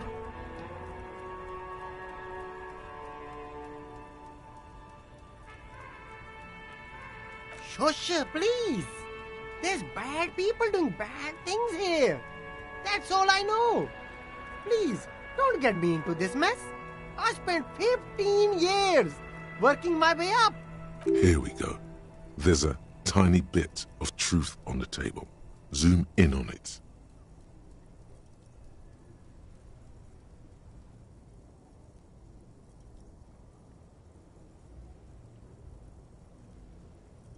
It's a she, okay? The other drivers call her the lady driver. You're better off staying away from her. The way they talk about her, she's no lady. Interesting. Could this driver be connected to the Hardy Boys? I don't know. Maybe. If she is, I haven't gone near her. I don't get involved. I told you. He's not ruling her out. I don't know. I'm not local. I don't know anything about that. All of them. I don't know. I told you all I know. Are we cool now? I really want us to be cool now. Who exactly is talking about this lady driver of yours? The racist or the other one with the tattoos? All of them. Even the ones who've left. I don't hang out with them. I don't remember who has tattoos. All right. I scored. Let's cap this off with a purchase. You can walk away.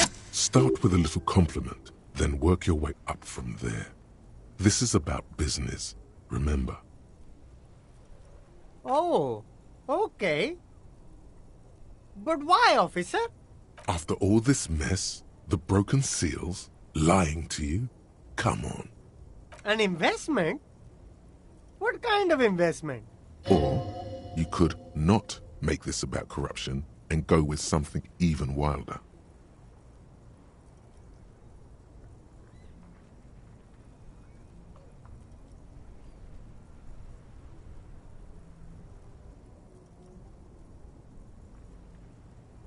I guess it can't be any riskier than speculating in exotic derivatives.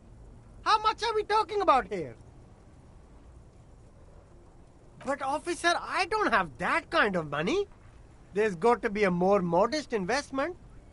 10 real is a bargain for that kind of investment. You got it, my man.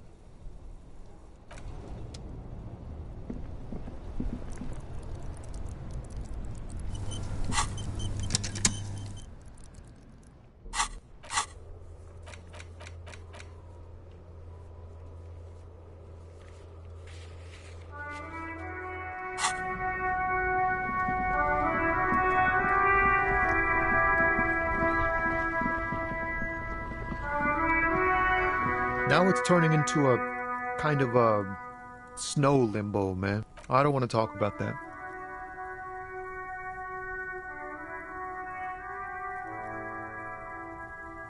Man, I was hoping it isn't going to be her. All I can say is, she isn't around here anymore. She isn't some evil drug trafficker. And I don't know where she is. I didn't, man. I told you I was hoping it's not her, that she wouldn't be mixed up in it. He still is, hoping. It's just wishful thinking on his part, not trickery. It's true, we would of course a lie, but a kind heart is tricky. Bah, emotional rhetoric. He knew something and he didn't share it with you. That's a fact. Thank God I don't know. People here call her the Lady Driver. She kept her name a secret. From me too. Now I see why. A friend? An acquaintance. I don't know. She was the only person in this damn jam I could talk to. She's someone I don't want to rat out to the law, okay? A youngish woman. Gruff, but in a cool way. What color hair? Blue and violet. Dyed. It was violet when she got here. Blue before she went. Then she may have dyed it again. Damn, I don't want to... Please just let it go. Whatever she did, it can't be that bad. She's not a bad person, I know that much. We can't just let it go. It's part of a police investigation. That's how it always is with you, isn't it? All part of the investigation. The girl's... It won't come to that. We won't pursue her on this. This is information only. I don't believe you. I just can't, man. I'm not naive. She's got the darkness in her. That young person's darkness when you think it's all over. And you're looking for a way out. She shared this with you? Yes. Which is why I don't want to snitch on her. I heard the rumors. I saw the other drivers looking at me strange when we talked. And she told me, too, that she's had a violent life. But I wasn't afraid of her. More like for her. Did this violent life include drug trafficking? Well, it looks like it did now. But we didn't talk about that. We talked about life, you know? She talked about her mind. The way it worked. The trouble it was giving her. The pain it was causing her. Fuck, man. Go grill someone else with these questions, okay? There are plenty of drivers here who couldn't stand her, or were afraid of her. They'd be more than happy to rat her out. He's right. There are other options. The raceman, for one. The grey-haired woman. Maybe she knows something. Wait, this guy says they're friends, then acquaintances, and he's okay with others ratting her out? Push Tommy and it will break his heart and his spirit. Don't expect you to be pals. Now is not the time to focus on feelings. You need that info, son.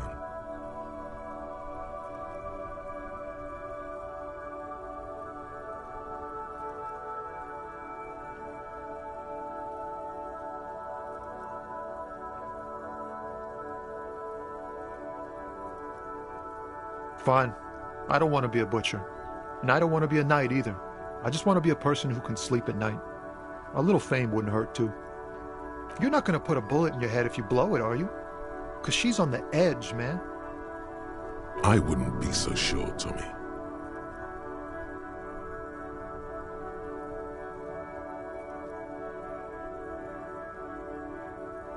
I thought you were a different kind of cop.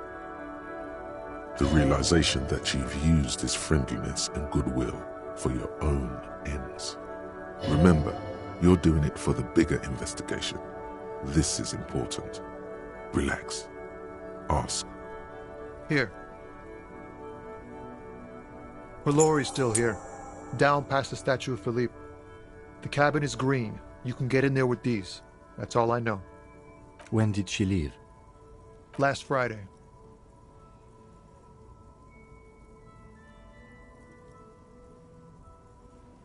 She left them to me because she trusted me. So I can get it out of the way when the jam breaks loose. Otherwise... The other drivers would have to tow it or break in to get the machines moving. If they break in, they would find what's hidden inside. Something incriminating. I bet you are. And he's sorry he couldn't be what he wants to be. A good person. His last line, his revenge on the world. Thank you for your cooperation, sir. I know it was hard, but you did the right thing. You don't really think so? I really do. If I didn't, I wouldn't be in the RCM. Take care, sir.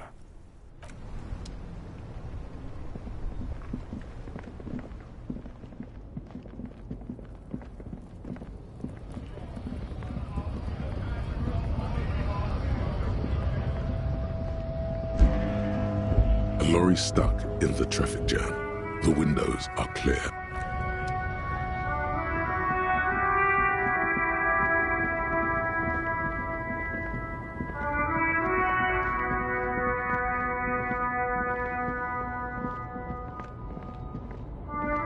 This screen found A to Z, Contemporain, is parked in the shadow of the ruins looming overhead. It's seen better days. This is the one our man pointed to. You push the key into the lock and turn. It makes a cracking sound. Then the door pops back a few centimeters. You can just... The smell of cigarettes and perfume welcomes you. The cabin inside is plastered with old movie posters. Actresses smile from the walls. There's a radio transmitter in the front and a toolbox tucked under the driver's seat. Some tools lie scattered near the pedals. These are movie posters featuring starlets from long-forgotten films from the 20s, the teens, even the 90s of the last century.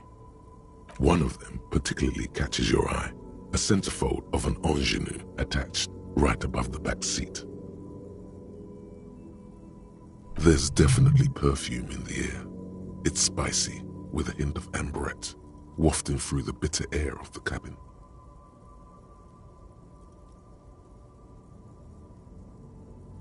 The remnants of a sweet juniper-scented perfume, probably Grenade No. 5. The actress is draped in a sheath dress, one of her shoulders bared. The faded remains of an autograph run across the poster. She's looking past the camera. This is Tip Tijon, a starlet from the dawn of cinematography, less known for her talent than her tragic, untimely death. She wasted away in a drug den called The Door to the River, not far from here on Boogie Street, a mixture of cocaine and morphine. She was afraid of the world, and the camera, too. The actresses and the rear actor all smile. Looks like the frequency dial is absent. It requires a key to work, but the key has been removed, likely by the missing lady driver. Strange. There are so many radio stations saved here. Must be over 100 at least. For contacting an entire fleet of lorrymen, for example. This is all shortwave, UW and UKV. Looks like we are dealing with an impressive organizational tool. The nerve center of a huge operation, with quite a range too.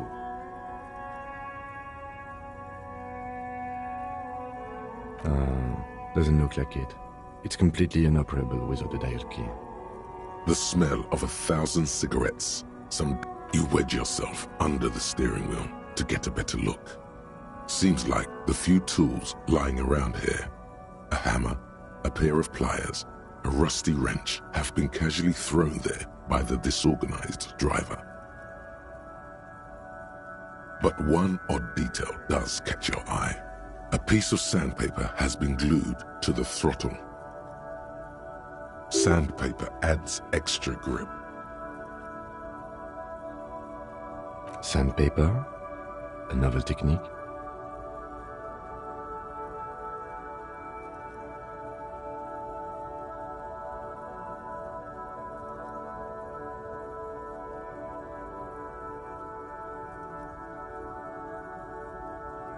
Yes?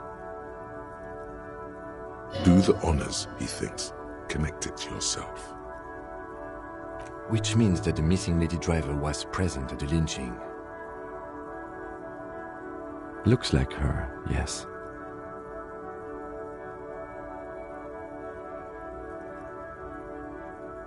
Now we know for certain who is the missing 8th person at the lynching. Do you think that Hardy and his boys could also be involved in the drug operation?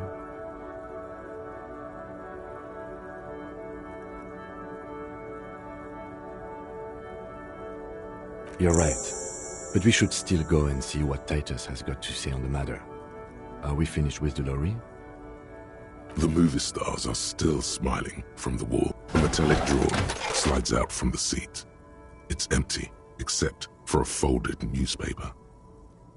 It's an issue of Périphérique from last Wednesday. A piece of paper falls out from its pages. It looks like an article ripped out from a radio enthusiast magazine. Complex mathematical equations explain the basics of something called the Ulan frequency system. These formulas look oddly painful. Maybe it's the hangover, but they give you a headache. The Ulan frequency system? I've never heard of that before. I know of FM, AM, UKV, but... The pull-out toolbox slides back in. It closed the rusty old lorry door. Great. I think we got everything.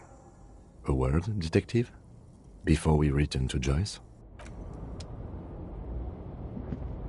All right, we've finished here.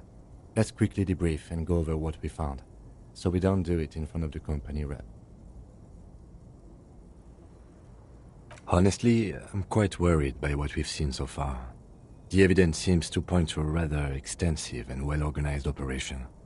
I'm especially intrigued by that radio transmitter, particularly the sheer number of stations it can connect. Looks like this alleged drug trade casts a wide net. This means it's well-funded. Technology like that, a major player must be financing it. I'm not sure what the Ulan frequencies are all about, but they may hold some significance. Perhaps it's a better way to connect between fleets while avoiding frequency bleed, or maybe it's used to tap into RCM networks. And last but not least, it looks like the Hardy Boys knew this driver, as we know that she was present at the lynching. This may be the Union connection we've been searching for. The probe and the case converged, he thinks. This was quite the find. Like Joyce told us, yes, logistically. But don't expect to bust this open during our stay here. At best, this is an angle we can use against them, to other ends, as extra ammunition. As elegant as they are, I don't think they are relevant to the drug trade. Yes, well... unimportant. We should return to the murder case, see what Joyce tells us about the lynching. When we are done for the day, I call my station and suggest our narcotics department look into it. There are more than enough grounds to start an official investigation, sometime later when we are done here. We do not want to get caught in that. The fact that one hasn't started already gives me pause. An investigation, I mean. Especially if the Madrid grouping is involved, and I can't imagine they aren't. It's certainly worrisome. All the same, I don't like the idea of internal affairs descending on the matter. That won't help anyone either. Debrief over, after you.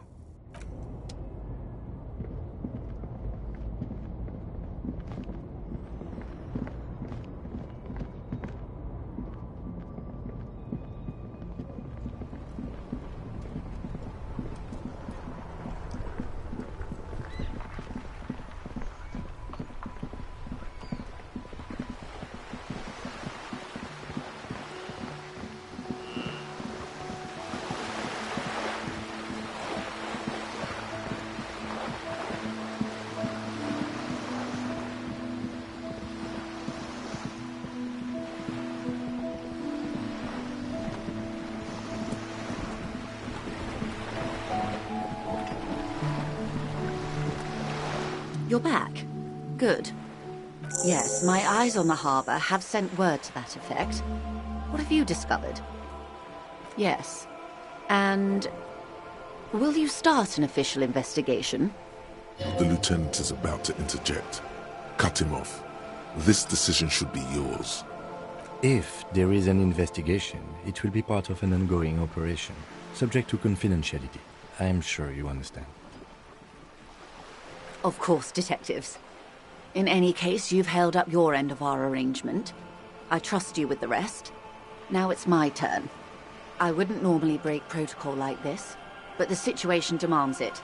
If you don't solve this murder, I'm afraid we may have a bloodbath on our hands.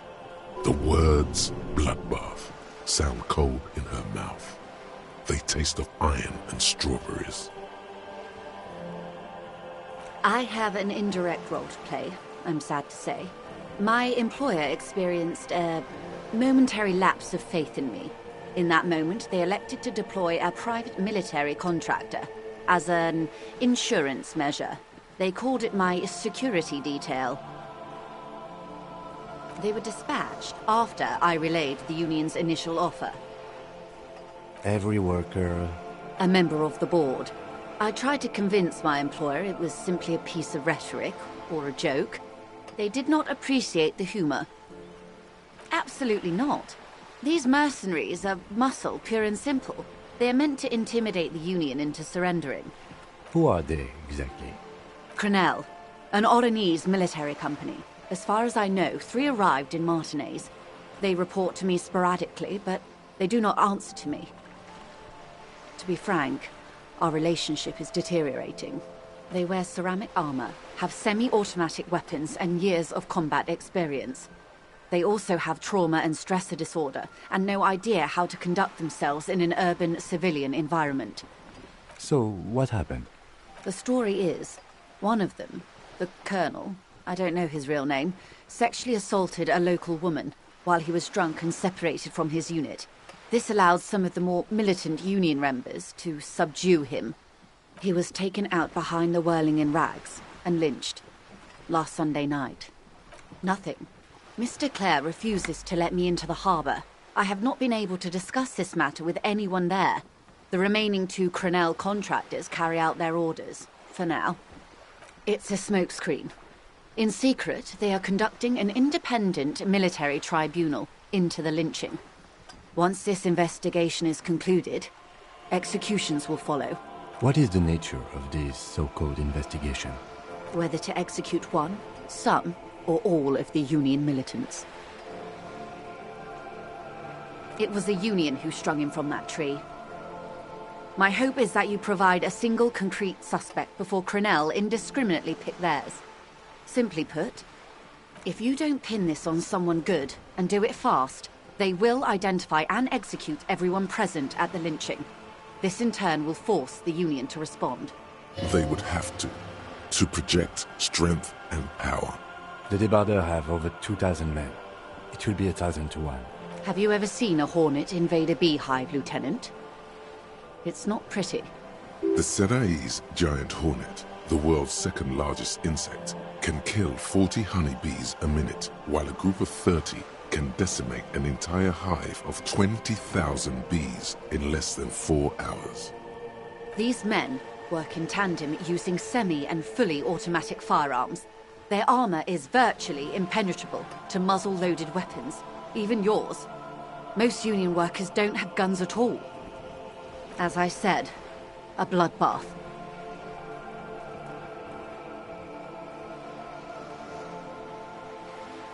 It doesn't have to be like this, Lieutenant W. Frater Dubois. One single concrete suspect delivered into civil court, and I may be able to defuse this situation. Yes, I'm afraid this strike may descend into a small-scale civil war, with possible consequences for all of Rivachol West.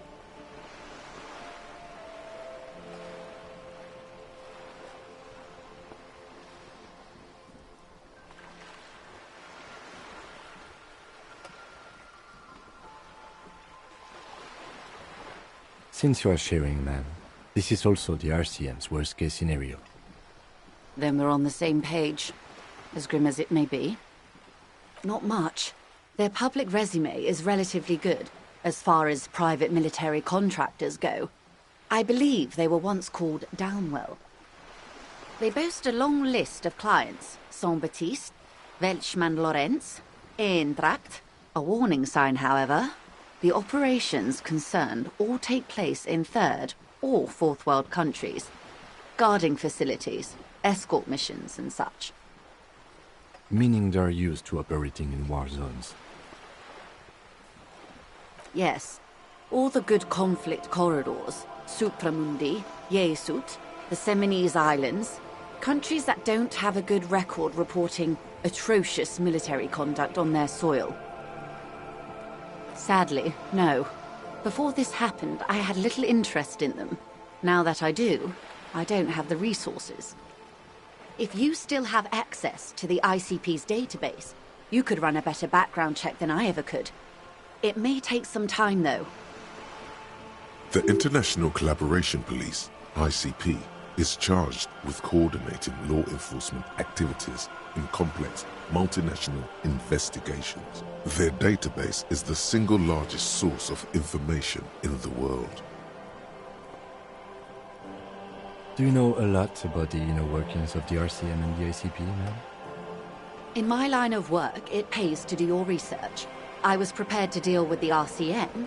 I did not think I'd be dealing with a group like Crenel.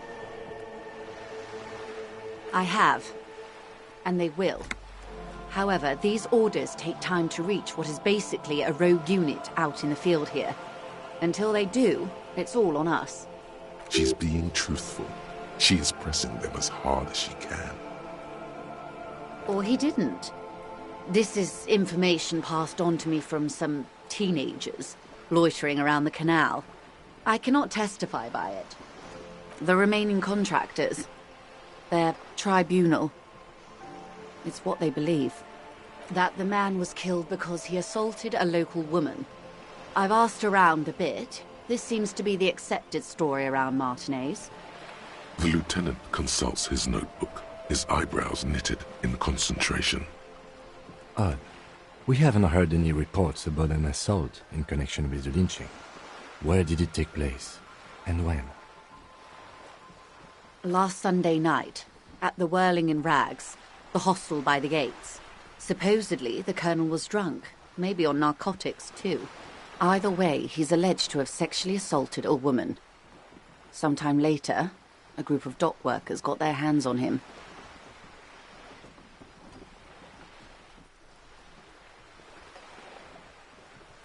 That's a good question, officer. I don't have the slightest idea. As I said, it's a rumor about a rumor. In any case, it's what the colonel's remaining colleagues believe. If you mean did I see him alive, yes. But I did not know him. Lely, his service name, a nom de guerre, most likely. He wouldn't divulge his full name. Only one of them did. A bad sign if there ever was one. One is a man, Corty, they call him, a nickname as well. The other a woman, Phyllis DePaul. Corty is the gunner, I believe. DePaul is a radio operator. What would you say was his eye color, the deceased's? She closes her eyes, trying to picture the man's face, then shakes her head. I can't remember. The lieutenant was testing her, asking a small detail first to see if she knew him better than she let on. She passed. That's all right, ma'am. Anything else? Nationality? What would you say was his age? He was 40 or 50. It's hard to say which. He had a combat injury on his lower jaw. It made it difficult to estimate his age or gauge his facial expressions. What else? Nationality? Accent? He was, Occidental, I think. Light brown hair, a mixed accent, Oranese, or Messinian, maybe. His injury gave him an accent all his own. In a way, it was humanizing. He had to learn to speak through it, through the injury. That's all I know, I guess. I only met him once. They've gone to ground, as it were. I don't recommend seeking them out. For one, they're almost certainly armed to the teeth. They don't have the same respect for the Revachol citizens' militia as I do. To put it bluntly, they think you're vigilantes. Ghetto savages. It will not be a fruitful meeting. Vigilantes. You're a professional officer of the only legitimate authority in Revachol. Somehow, I doubt that lecturing them on the legitimate use of force will persuade them to stand down. You're likely to run into them eventually. When that happens, I'll be in a better position to mediate if I don't appear involved. One is obviously the scab leader at the harbour gates. The one chanting the idiotic slogans. He's barely maintaining his disguise. The other has a vantage point in a building south of the roundabout. They were keeping tabs on you while you were canvassing the lorry drivers.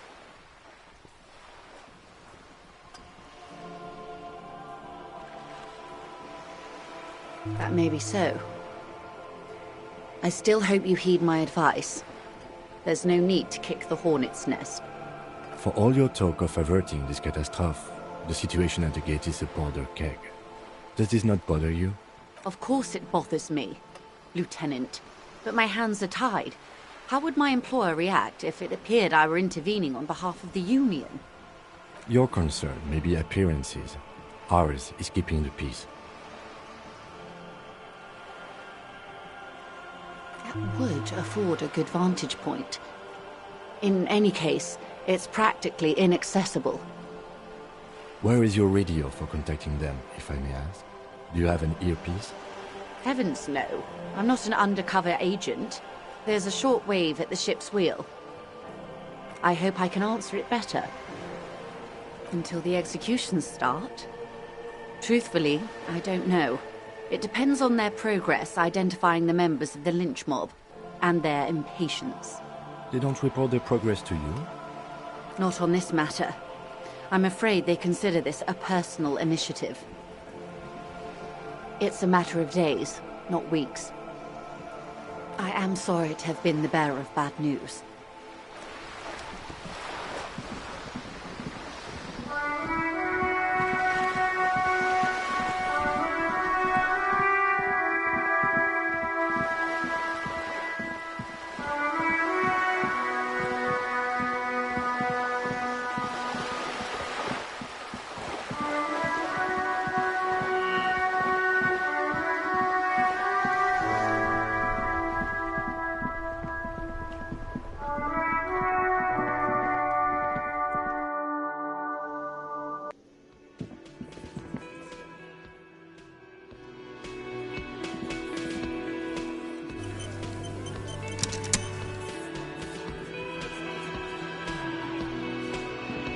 Looks like the circus left town, but the clowns are still here.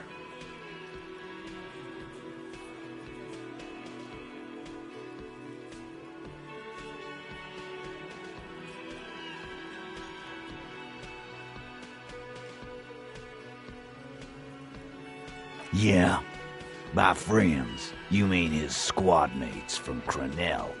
Wouldn't want to beat up his grandma. This is what happens if you take the law into your own hands. Other people start doing it too. Let them come. The Hardy Boys are right fucking here. You heard the man. Right here. We're armed. We got the whole district behind us. And Glenn. Glenn is fucking crazy. Yeah. A well-oiled murder machine. The mood is on the rise. They're feeling confident, ready to punch out the whole Merc platoon.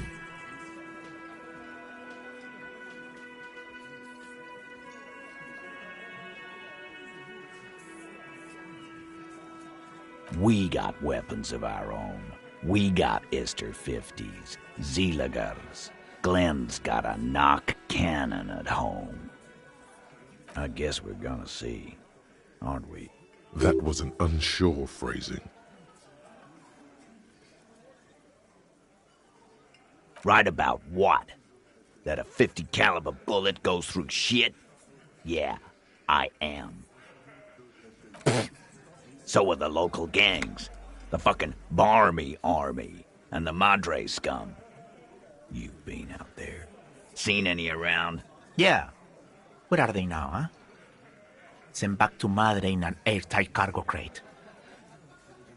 These people are trained military professionals. Special forces, as you said. They're not a gang or a Barmy army. No, they're not. They're uncoordinated and drunk. We know more about them than you think. Big fucking surprise. They hire psycho scum, arm them to the teeth, and let them loose in the city. What do you think is gonna happen? The fuck is that supposed to mean? We're not bees. We're men. We're socialists. Easy, E. He's trying to phase you. What are you trying to do? Scare my men? What do you mean, okay?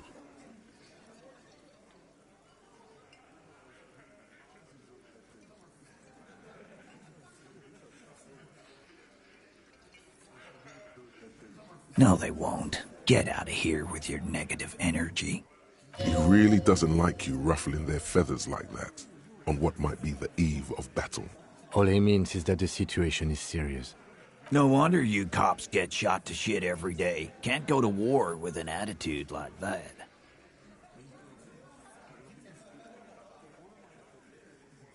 Like hell you have. There is no local drug trade. This place is as clean as a rifle. Go back to Jamrock and ask the local junkies how clean your streets are in Precinct 41 Kilos. We'll do that. In the meantime, did you know that there's an abandoned lorry at the intersection that was used to move raw ingredients for drugs from Terminal B to Jamrock? The person driving it was present at the hanging. It was one of you. We've connected the footprints. No, the thunder is his. Leave it to the lieutenant. Thank you. You're right, Titus. There is no local drug trade, because it's all controlled by you. You're the drug trade. That's a mighty interesting theory.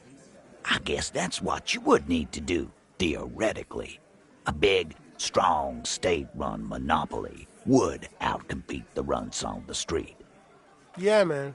Theoretically, that's what you would do. To get rid of the gangs, the dealers, even some of the junkies. You would need good, trustworthy people to take their place, of course. Hardy men to run such a monopoly. For the good of the community, of course. Boo fucking who. People will always be taking drugs. Might as well do it clean and organized. Yeah, that's what the labor movement is all about. Clean and organized. And the Hardy Boys are running it. Theoretically, of course. We're just talking politics here. My answer to your drug accusation is, how dare you? Go fuck yourself. Not quite yet, Mr. Hardy. There were 8 sets of prints on the crime scene. There are only 7 Hardy Boys here. My answer is, fuck off. Mind your own business. There is no 8th Hardy. I run this goddamn scene. Finally, you got something out of him. This could prove useful in the future. And here we go. Back to the usual. I know! Fatty walked on all 4s. He's so fucking fat he left 2 sets of footprints. Go fuck your mom, Dennis. That's more like it, boys. You heard him. It was Angus on all 4s. Anything else you need to know? A witness? You ain't got shit. The locals would never come to you with this. That's just cop tactics, Titus. Next, he's gonna tell you one of us already rolled on the others, and is in witness protection. Well, let's hear it then. Who is your mystery fella? He's not alarmed by the sudden appearance of a witness, but he is surprised. This goes without saying, but nonetheless, don't give out his name. Yeah, right. Like we wouldn't know if an MI plant was in our town. Nice try, right? MI is short for Moral Intern. Moral Intern is short for Moralist International, the coalition that runs Revachol. I've seen this shit a million times, Titus. fly fishing. They are desperate. Tell us, Copper, what wacky claims did he make? It's you assholes that feel the need to go around like a fucking brass band. The Hardy Boys are dead silent. Yeah, it's like they put cowbells on you before they send you to the streets. What's with the cowbells, policeman? They're avoiding having to answer this question. We were drinking, weren't we, guys? I hit the bottle hard. I was drunk as fuck. Right, I'm convinced, Glenn. Nothing off here. Just a regular hanging. Bullseye. Glenn looks around uncomfortably. The lieutenant hit a nerve.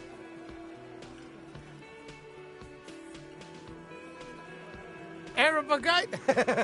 Boss, I think he's trying to say me and Theo. Well, yeah. What is confusing you? Eugene, Theo, and Elaine were there too. I already told you. We were all there. Some witness. I pulled the same shit. Came up with some shit, then went and said it to people. Get a reaction. Don't have to go to cop school to try that. You don't have to go to school for shit. I never went to school, and I'm doing great. You're doing a hell of a job, man. Hell of a job. So much bluster to hide the fact that they're uncomfortable with you having this info.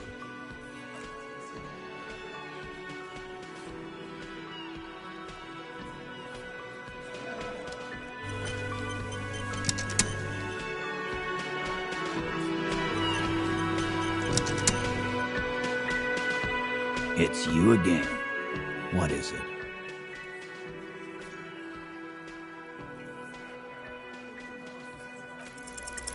As you look around this room full of sweaty men, swearing, drinking, spitting out tobacco, does this look familiar?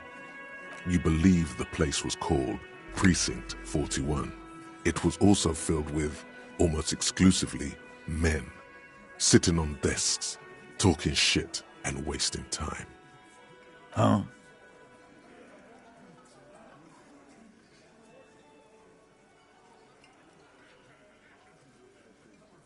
You got a problem with beer now?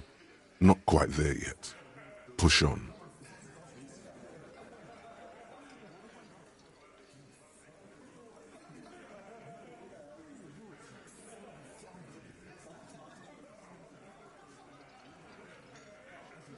You saying we don't help people?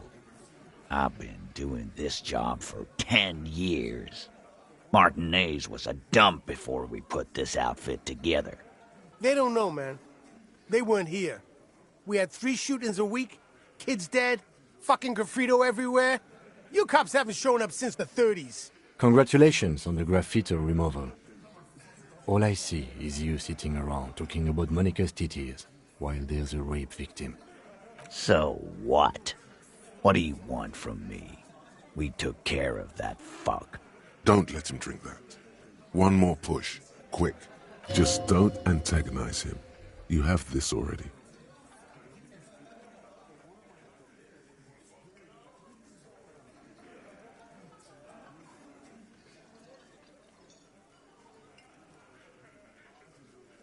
Titus? She stops mid-sentence. That's it. You got him. He's going to give it up, but on his terms. You wanna help her, cop? Fine. I'm gonna let you help her, but you treat her with respect.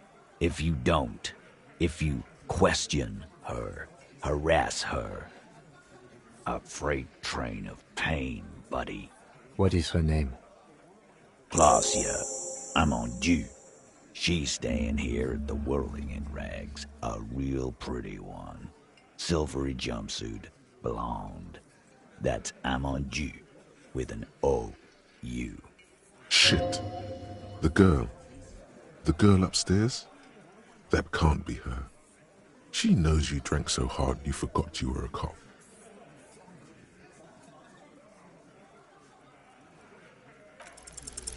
You inexplicably add cool after the victim's name, but no one notices.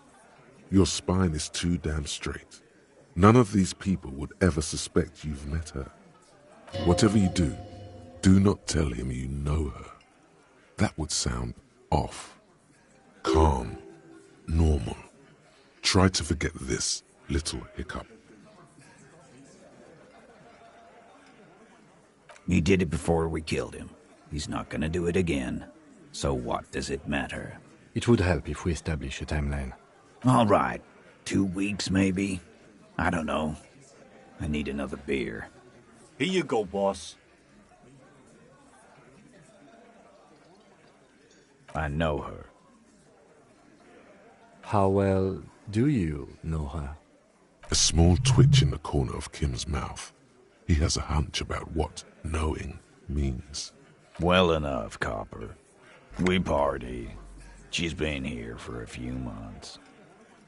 He tries to make it sound real casual, but the muscles on his neck tighten. You mean Revachol? Nah, she's an immigrant. Or a drifter of some sort. Been staying here over the winter. Don't you give her any more trouble. She's just had some bad luck, that's all. Shut up, Angie. She doesn't need your help. Titus gives them both a look. They fall silent. What's with all the silences? It's like these guys don't know how to feel about this. You should keep picking at it. Relationship? There was no fucking relationship. He raped her. That's their relationship. Was like that karaoke incident all over again. Or like some of the other girls he was harassing. Okay, enough. All of this is irrelevant to your stated investigation. What do you think I meant? Yeah, tons of it. All the songs. No, we just fucked. That's all. I'm not gonna give you any details if that's what you're after. So put your dick away. He really went out of his way to seem comfortable with this topic. That's all you're gonna get for now. He's doing a good job here. A commendable performance of I don't give a shit. Remember what I said. Freight train of pain.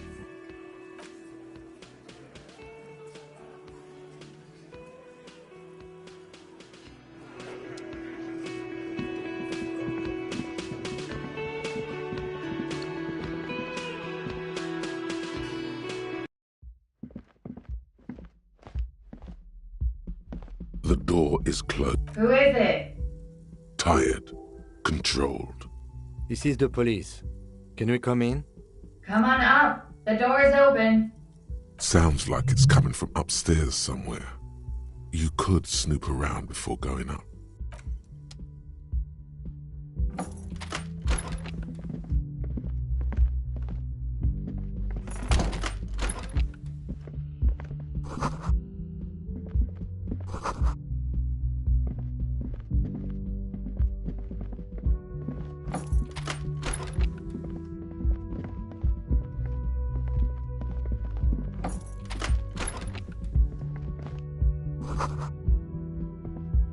This medicine cabinet is full of wares.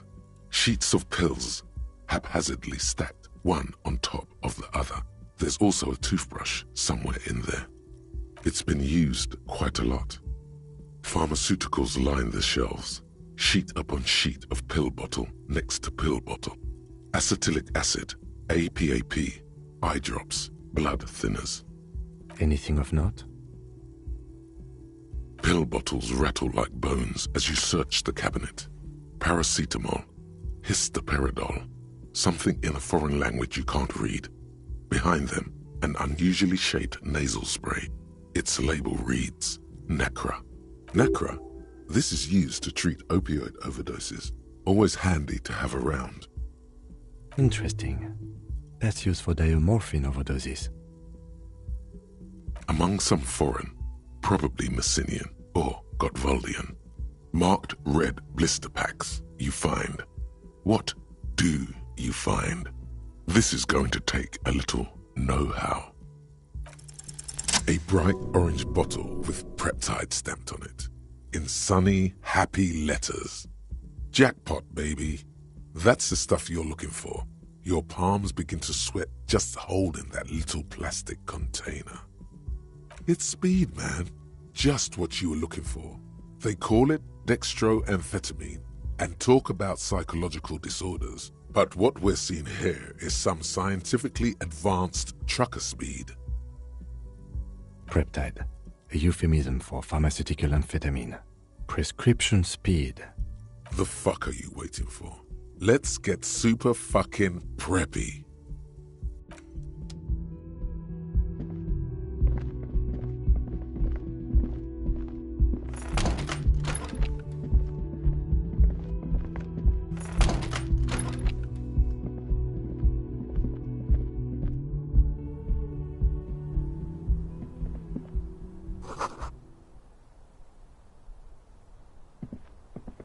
This window is pristine on the inside, unlike the one next to it.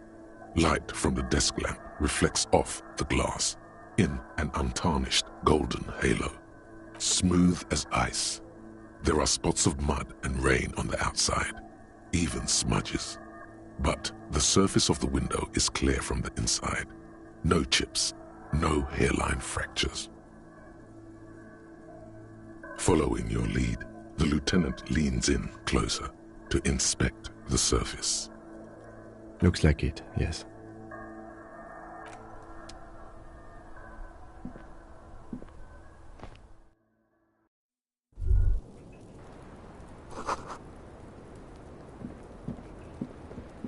The same small, heavy door. No lock in sight. I don't know, Lieutenant Yefreiter. It is not the first closed door we found in this building. There is also your mysterious blue kitchen door. I don't know. The further we get, the more this building seems to be tied to the case. Below, the hostel cafeteria creaks and groans under your added weight. A skeleton of composite support beams and cantilevers. A dull thump. Somewhere inside, a wind brace rattles from the imperceptible motion of the building. The vigilantes, the cadaver, and a number of people connected to the case are in or around this building. This door is part of it. It's not unimportant. It's barred from the inside. You hear the bar rattle in the brackets. Sounds like it's heavy, too. Very sturdy.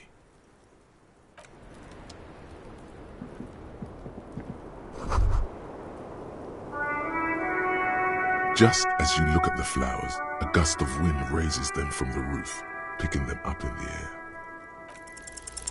You catch a single white flower between your fingers. The rest fly off into the wind. It's a Maybell. The young woman looks at the Maybell in your hand. Just a glance, then takes a drag of her cigarette. The lieutenant gives you an acknowledging little nod.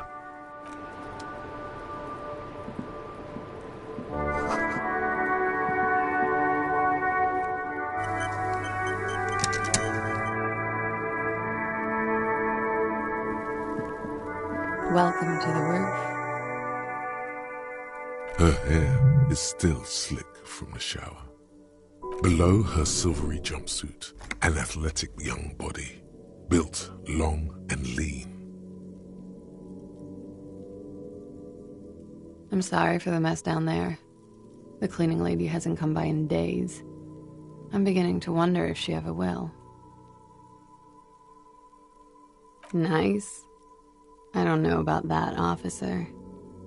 Where a ripe corpse still hangs from the tree, spotted with green and purple. The woman doesn't flinch, but there is something in her light brown eyes. A sadness. Oh yes, legends of room number 1 have made their way around the building. They say a portal to hell has opened in there. They also say that's why the cleaning lady quit. Because of the infernum. I am Kim Kitsuragi. I am a detective from Precinct 57. I see you've already met my colleague.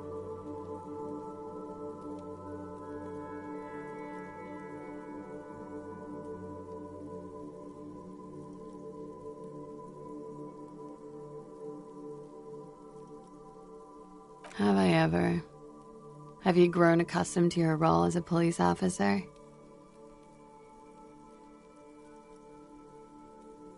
You're doing just fine. After all, your path has led you back to me. Miss, we are investigating the murder of the man who was hanged. The people responsible have asked us to talk to you. Huh. I see. Be careful. Ask something else first. When you go there, use words like, I hear you have been through something difficult. Clausier Amandu.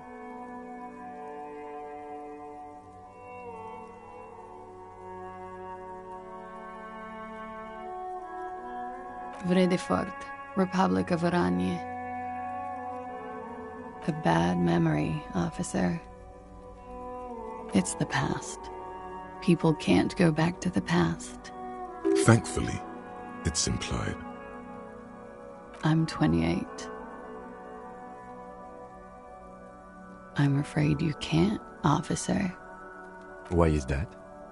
Because it's buried in a sealed plastic bag at an undisclosed location on the coast, along with cash and airline tickets. Thank you for your candor. Why? They say so in your tourist brochure. Keep travel documents away from your person when west of the river.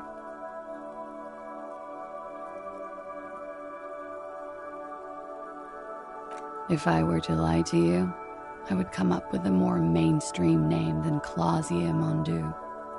It's a weird name. She seems to be telling the truth, sire. Okie dokie. If any of this made her nervous, it certainly doesn't show in her expression or her movements. Something stupid. Oranese lit. Oranese literature. It's what I studied at the university. Fear of failure, fear of death, how it sucks to be Oranese. All national literatures are. Only the name of the nation changes. Nothing. I do nothing with it. Cool. I've made more money by just being than I have with Oranese lit. Many things. A roller skating instructor, a secretary, Miss Oranje 37. It's the world's most tired smile.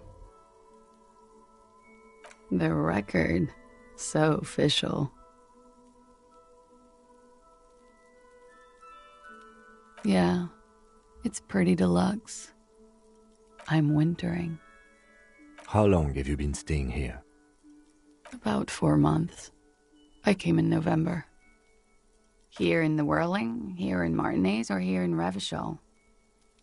Because it's the funkiest building in Martinez. And because all the other buildings are bombed to hell.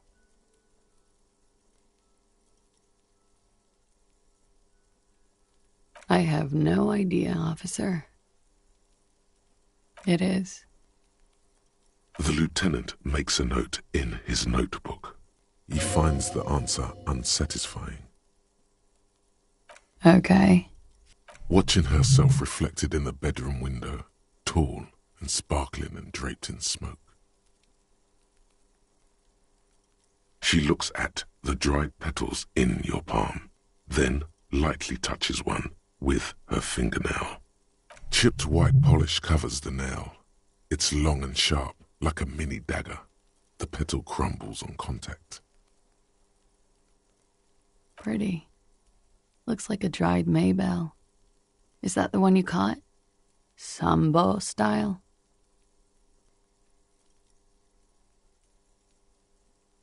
A martial art, sir. Is that it? Samurai boxing, or Sambo, graceful martial arts stuff. Sambo style implies stealth and cool. Why was there a flower on the roof? I don't know, officer. Because of the wind? Or an admirer? Admirers? I'm too old to be a debutante. And this place is no fashionable society. Question avoided. Let's conclude that she has admirers. Plenty of them. Yes, You're just one room away. Very personal. Good. Yes. This means she could have heard something. Like what you were doing before you blacked out. You do not need to know that. What you need is to ask normal police questions. Like... Get a grip, he thinks. At least do your personal stuff when I'm not here. Something difficult? I've been through at least half a dozen difficult things. Which one do you mean? By sexually assaulted, you mean raped?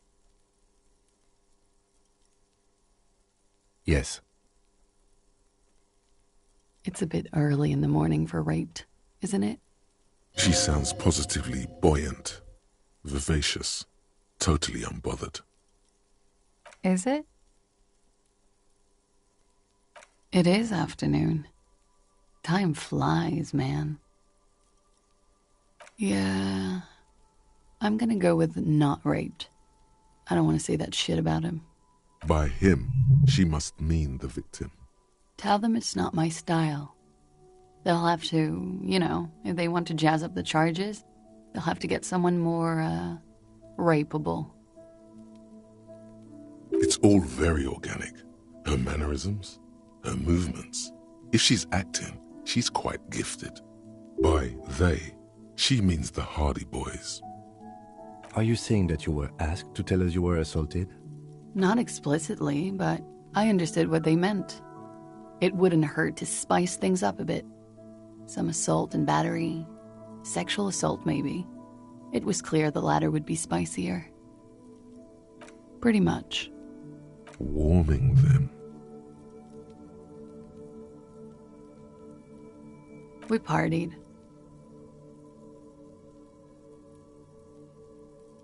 A lot of partying going on. From Titus. About her and Titus's relationship. That's where you heard it. With all due respect, sir, I think we partied a little harder than that. Oh, it is. You're still alive. What did you do when you partied? We drank, sir. A lot. For weeks, basically. We had that effect on each other. We made each other drink harder. That's why I liked him. What else? Stimulants. Speed also has that effect, making you drink harder. And then drinking harder makes you do more speed. It's quite the combination. We also had sex. A little. The drugs were good enough, and we did enough of them.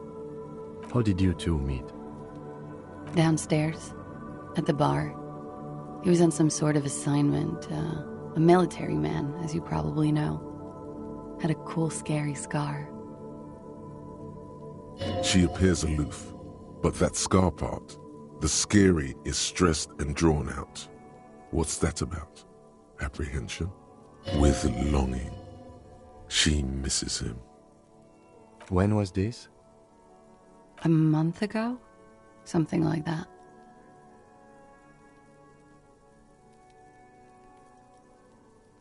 I'm sorry, I can't do it. Not right now. Later, maybe.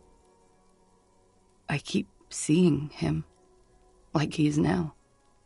I can't talk about his... I don't know... hair. I know it's difficult, miss. We can return to it later.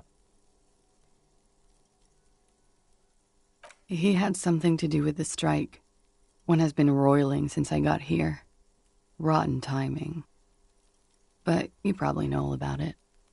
And his role in this strike was what? I think he was in a security detail. He was ex-military, worked for Wild Pines, and against the Union. We didn't discuss work much, if you know what I mean. But I understood it was dangerous. And they lynched him for it? She nods. They're frequent guests. Downstairs, they have a booth for Union members. They're probably down there now. Over drinks. It's been a long, boring winter. A little, yeah. Like you partied with the deceased? No, not as hard. I'm sorry to have to ask this. But have you had a physical relationship with any of the Hardy Boys? I have. Which ones, sir? I don't remember precisely. Titus, obviously. But as I said, it's been a long winter. Could that have been part of the reason they hanged him? I hope not. Actually, I know that's not the reason. I'm careful about that kind of thing. Not crossing the wires, you know? But that's probably where they got the rape idea. Men like that? I don't know. It's the way their imaginations work. I suspect it's what they'd like to do to me. Oh yes, I have multiple viewpoints. From the roof, out of the bathroom window, in my dreams. A bitter cringe. It hurts. You look to the lieutenant. He takes a small step closer. You called us, the RCM. Yes. Jackpot. I made it. And I would appreciate it if you didn't tell everyone. In Martinez, they call it snitching. Reporting crimes is confidential in Revachol, miss.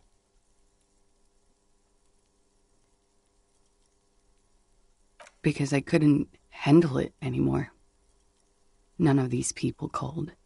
He just kept hanging there. Then they started stripping him. I didn't exactly disguise it. I just muffled the mic and nicked the landline a little. With nail clippers.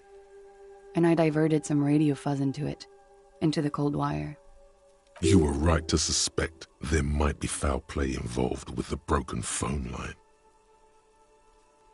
Did I? Fuck. I didn't mean to. I had no idea what I was doing. I don't know, sir. It was stupid. I was drunk, too. I was probably afraid the Union was listening in.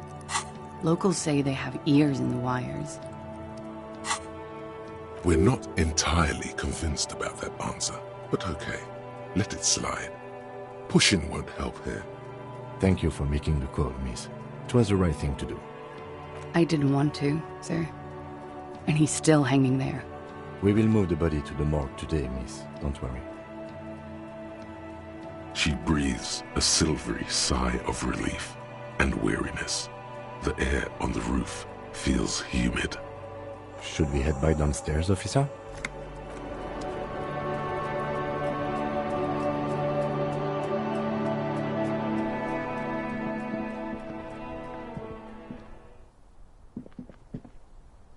Looks like we have more to discuss with those so-called Hardy Boys.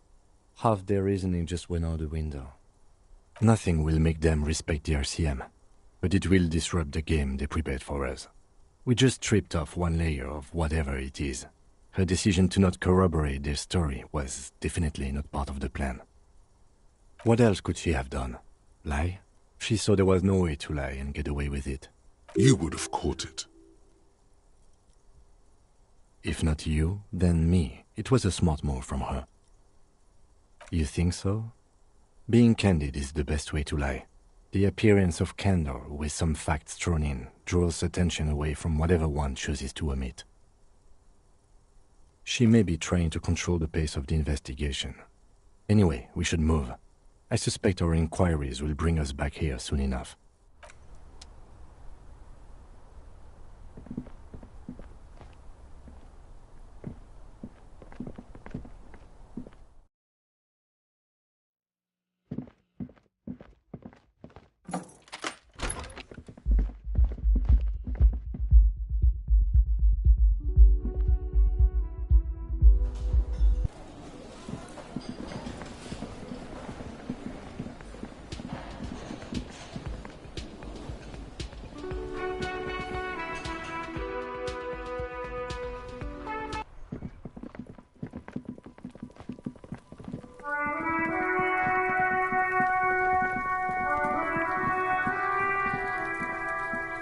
There he still is.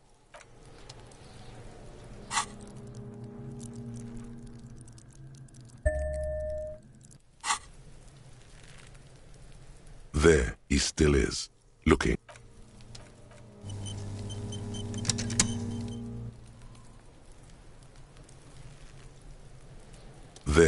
still is, looking right. Ha ha. Every time it happens, it gets worse and worse.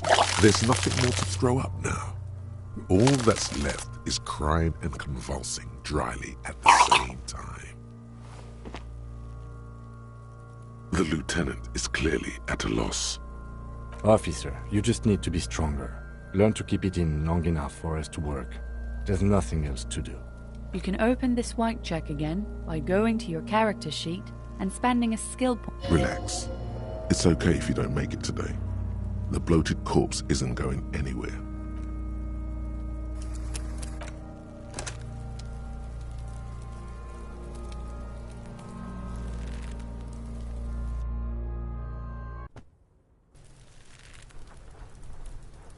There he still is, looking right through you. Ha ha!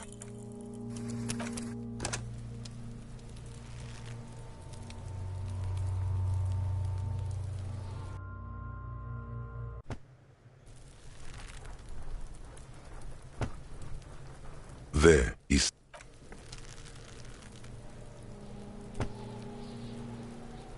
There he still is. Ha ha!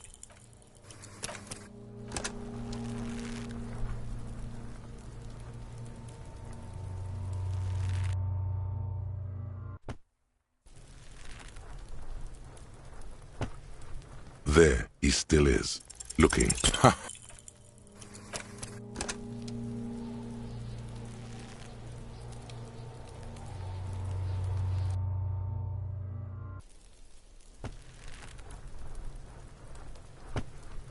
There he still is. Ha ha!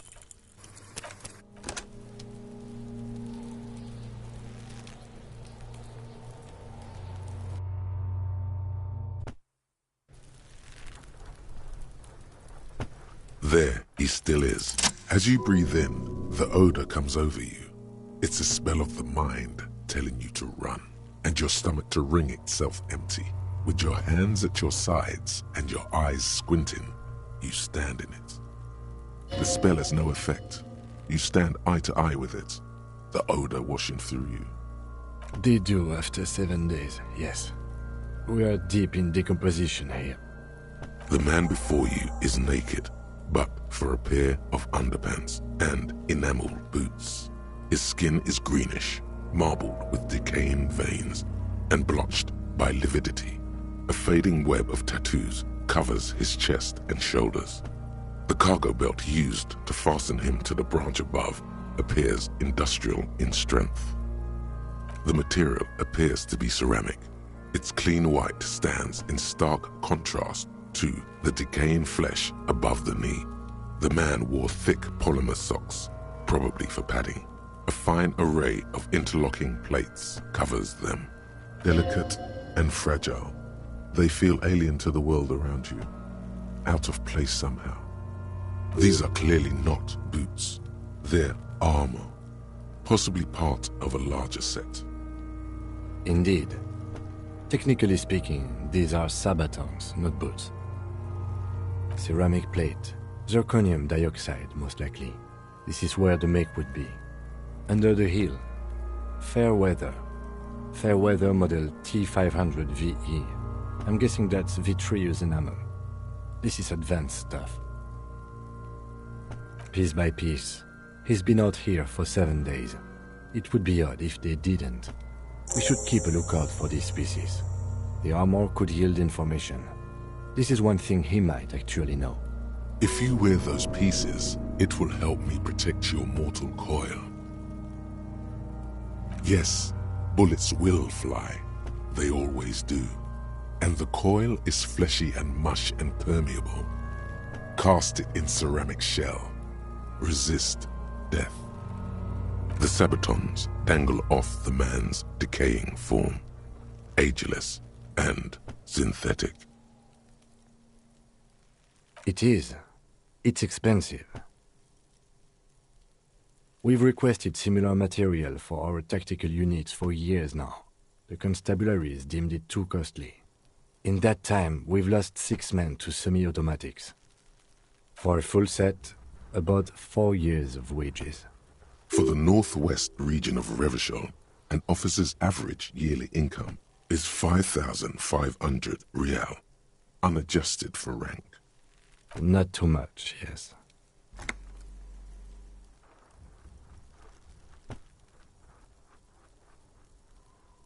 It's a sorry situation, I agree. You work for Cornell, like Joyce told us.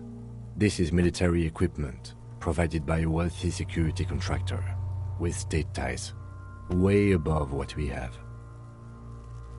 A small bell-like sound fills the air, like tapping on the side of a porcelain cup.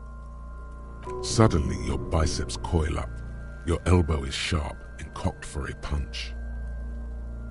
It's anything but. This material is a kinetic redistributor. It spreads kinetic energy horizontally, from plate to plate, dissipating it entirely. See? Faint, organic lines cover the plates where they separate into smaller ones. These plates then divide into smaller plates until there are hundreds of them altogether. Like whirls of floorboards, the design looks organic, influenced by highly resistant wood materials like lignum vitae and ebony perhaps. If trees were made of porcelain, this is what their cross-sections would look like. The smooth, glossy surface fractures into ever more intricate interconnections, peaking on the right sabaton, where you notice the whirls are in the shape of a letter and number combination, E50, 100, 1000. Good. Can you read it to me? X5415 6745 678222. Let's lie. We have a make and a number. That's something. We can use the radio in my kinema when we're done. Either station can chase it for us. The stench fills your nostrils. As you push downward, an ominous creaking sound comes from above. Stop! Pig's gonna pull his head off. Brutal! What's wrong with you, asshole? Where's he letting go, Kuno? I don't know, baby. I don't know why he's such a... Officer, if I may ask, what were you trying to achieve by putting on the deceased foot? The cadaver slowly twists on the cargo belt, his torso covered in tattoos, and extremities blotched pink and blue. An intricate web of blue lines stretches across the torso, from the right shoulder to the solar plexus. Each time they intersect, a small white star is formed in their crossing. Hundreds of fading asterisks riddle his skin. Their concentration is highest around his heart.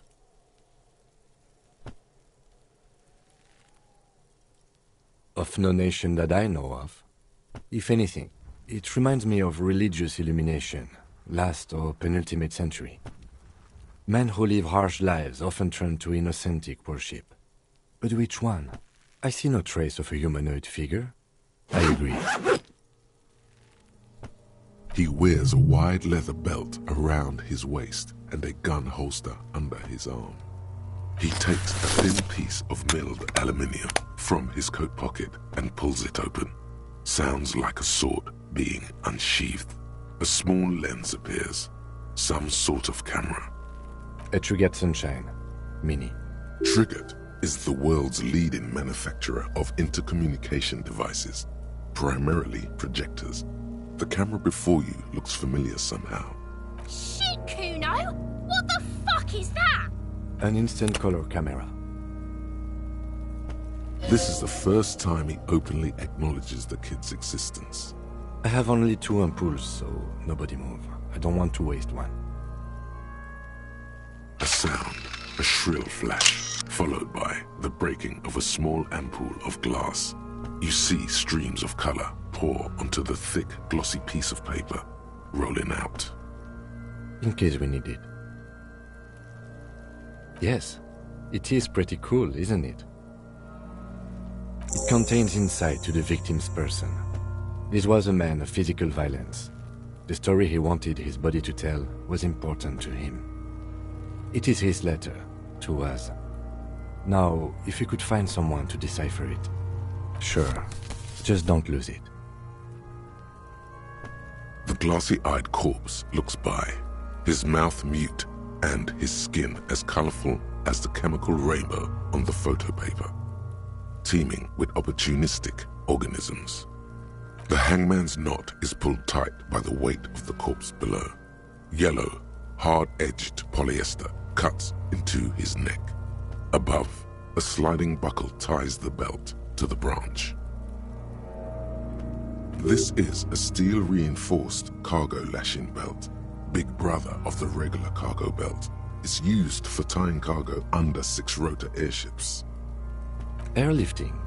I thought it was used on lorries for strapping cargo to them. The local harbor uses 6 rotors to shuffle containers around. I get the sense they use whatever was on hand without paying much attention to not incriminating themselves.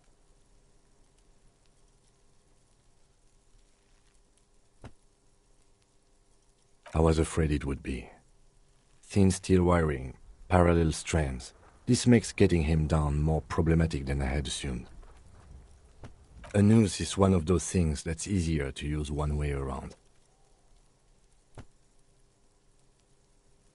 That ladder can't carry a grown man. I didn't see any splintering either, did you? I think they lassoed the branch, then pulled on the belt to close the buckle. The cadaver hangs from the cargo belt. His eyes are milky white and blind to the world, protruding comically from their sockets. There is no one home, just subaquatic terrors there. Dark brown hair grows on his head. His face is ready to explode from the organic processes inside. The corpse looks right through you as you distance yourself from its stench. Eyes like a shark. As you narrow your eyes, the monster before you blurs into a violent mess of green and pink. Only the lower extremities are pink with a dash of blue. His fatted hands, thighs, and his neck, just above the noose. The rest of the corpse appears dark green in the cold spring air. How should I know why you are squinting, officer? Oh. You are trying to assess lividity. The monster comes back into focus, an explosion of color, coursing with dark marbled veins. His stomach appears pregnant with something. Black liquid streams down his thigh and onto his boot. So, what do you think? I agree. There are crow's feet in his eyes. He's laughing silently. His personality is no longer a part of the world. Totally dead.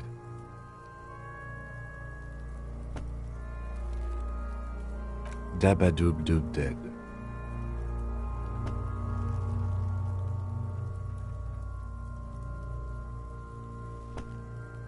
I do. Most of them are post-mortem. Maybe even all of them. The delinquents have made our jobs harder with their little sport. Stop talking in riddles, coin slot. It means you fucked him up good, Kuno. Fucked him up brutal-like.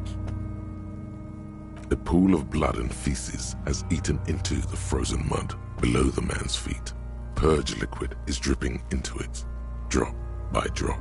The victim appears to have contained no more than half a kilogram of digestion at the time of death. The fuck he's saying? Talking about shit.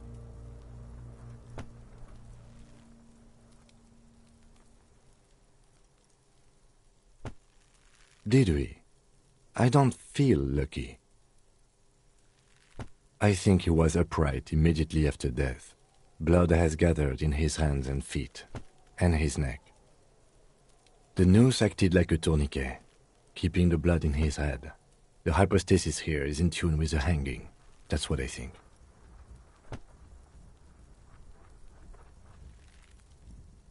There's always a chance. We should check for ligament marks on his neck to see if they're in tune with the belt. We'll have to get him down first. But there is no breath to catch. Only the cadaver filling the air and your nostrils. He slowly rotates before you, decomposing.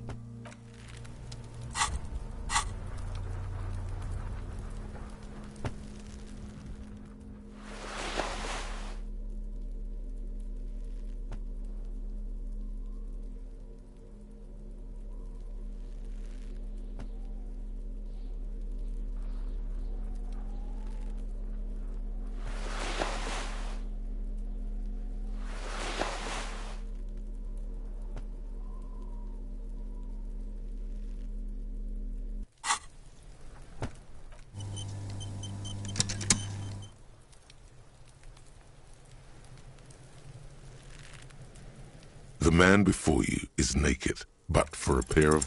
I'm gone. Into the wild pale yonder. In the past, way out in the west. I'm a joke. Look at me. There is nothing funny about jokes either. A killer, a motherfucker, and a killer. Go ahead, Coppo. What do you mean?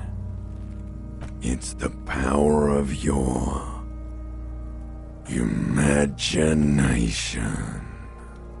Go ahead. Ask me more questions. You fucking love questions. Because you're a copperoonie. Look at all of them go. Do you want more questions? Coming right up, copperoonie Rooney. This is getting upbeat now. Fuck no. You're no Rooney. No, you're not a Harry either. You're a motherfucker. That's who you are.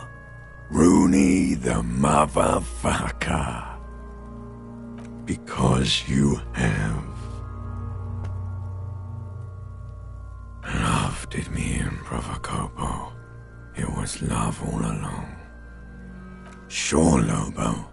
I can ask you a question. Why are you doing this? Looking at my face, motionless, looking into my eyes, standing here. Why are you investigating my murder? I am all you have. Then you truly lost it all, brother. Let the world drag it all away from you. And what it left, you pissed away. And here we are. Do I remind you of someone? A child born with Muller's disease, harlequinism, grown up miraculously. You sure wriggled out of that one, Coppellini. Come back later, Coppo. Amuse yourself with my frank manners and my memento mori features. If possible, also, see me in your dreams.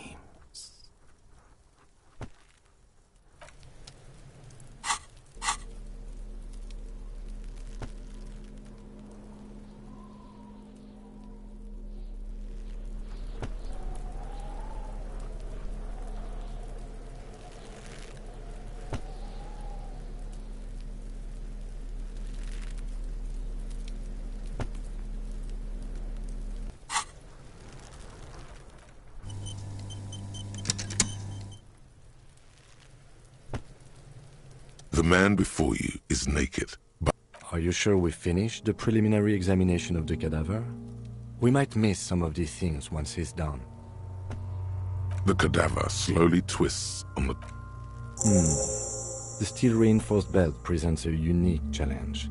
I brought chain cutters, but I don't see a good angle of approach to the belt. He doesn't actually think the challenge is unique. He thinks it's frustrating, annoying, and harder than he thought. The cadaver is a good 1.2 meters up. Neither one of us can reach the belt without assistance. And even if we do, there's the question of cutting the airship strength material. An acrobatic maneuver would solve this situation. Nothing can go wrong with a good maneuver.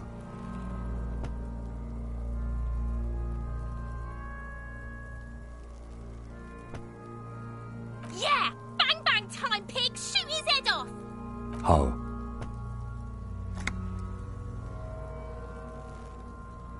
It absolutely will not, officer. That's not how physics work. It will maybe cut one thread loose. Yeah, now we're talking. Entertain the Kuno with some shit. They'll miss! The pigs will miss Kuno! The lieutenant is undecided. On one hand, he wants to shoot some gun. On the other, it's an awfully stupid idea. The lieutenant's brow is furrowed. He appears too deep in concentration to even notice what you said. Silence. With his elbow sharp, the lieutenant unzips his jacket and produces a lightweight firearm. He drops a paper cartridge in the barrel, separates the scouring stick, and gives the cartridge 5 tucks. That's a Kiel A9090 Armistice, mass-produced muzzle loader, ascetic, frugal, one of the most common firearms in the world. He then steps back and assumes the fellow's desk position, taking aim. The corner of his eye twitches. His finger is on the trigger. He's gonna fucking miss! The chick's voice is drowned in a shrill blast that echoes off the walls of the surrounding tenements. A cloud of smoke slowly parts in the air as the lieutenant steps back and says to himself, God damn it. He feels bad about it. About his eyes mostly. Just having bad eyesight. Probably from a young age. Whatever you do, do not console him. Fucking idiot! Mukabat asshole! Kuno could have hit it easy, but then Kuno's not fucking handicapped, is he? No, we are lucky as it is. We didn't break anything, and the victim remains uncompromised. Any more mistakes could put us in an unfortunate position with the locals. We have eyes on us. I didn't do us any favors with that. I have to say, it's beginning to look unlikely we can get him down without assistance.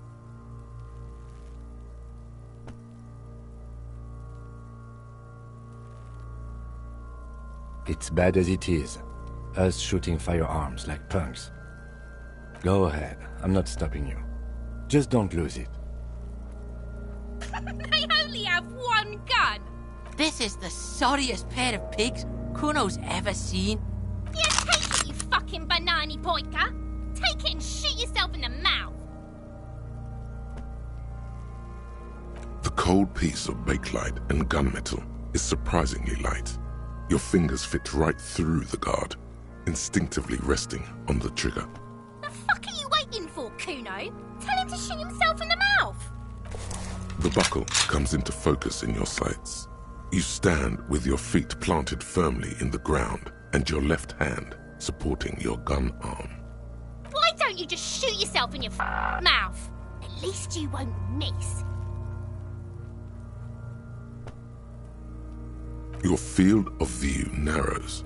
The branch slowly moves, becoming entirely two-dimensional. The metal buckle glimmers, catching the noon light as the corpse slowly rotates. As you wait, your breathing slows down. Some mosquito-like organism buzzes in your peripheral. Look, he's crying! You gonna cry now, fucking faggoty?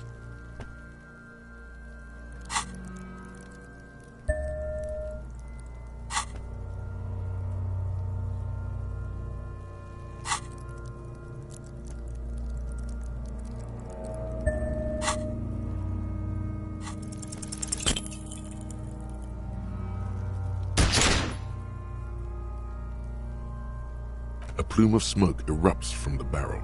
Your hand goes numb from the explosion. With your ears still ringing, you lower the weapon to see what happened.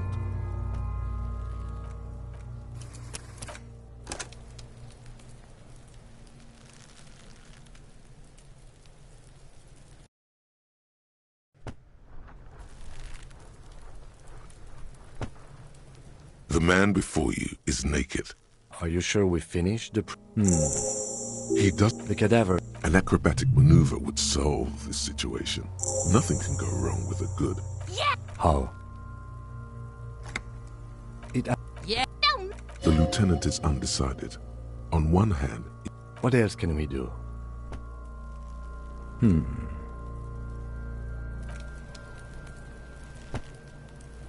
The man before you is naked, but for a pair of underpants and white boots. Yes, we do. I have thought of that, yes. But the tire tracks would compromise the scene. Any prints would become illegible. That's if we get it through the hole in the fence. Also, my MC has a sloped roof. It's a sports model. The roof is slippery. An all-around bad platform to stand on. He could come up with at least 4 more reasons why not to trample on the roof of his sports model motor carriage. How about I take you, piggyback? The fuck are these pigs talking about? Oh, their bank or something. Oh, it's fucking boring, Kuno. Wish they'd fuck already.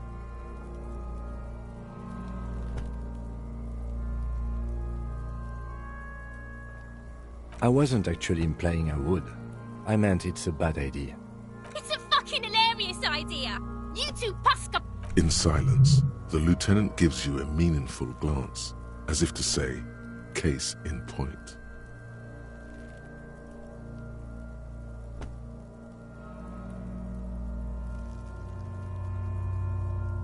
I was really hoping we wouldn't. The Union appeared to be suspect in this case. It seems like a dangerous route to go down. But what other options? The corpse twists on the belt, like chicken on a skewer.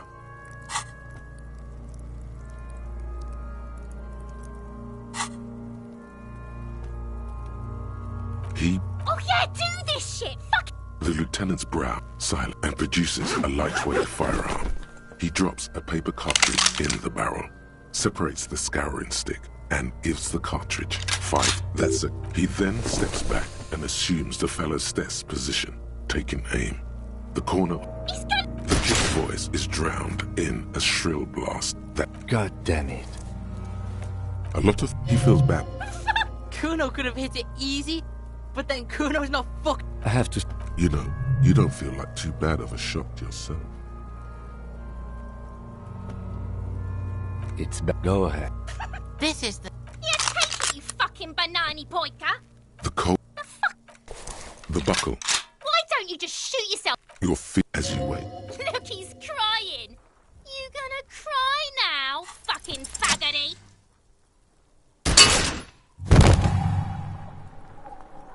The buckle explodes into tiny pieces, coming loose with a whir. With your hand numb from the recoil, you look at the body slump down.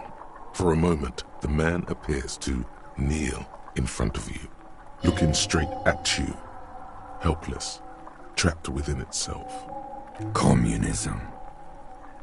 It takes a millisecond for the association to flash within your cortex. You have no idea where it's coming from, only that it's right. Then the rigor in his muscles gives up, and he smashes sideways into the spring mud, letting out a horrid stench.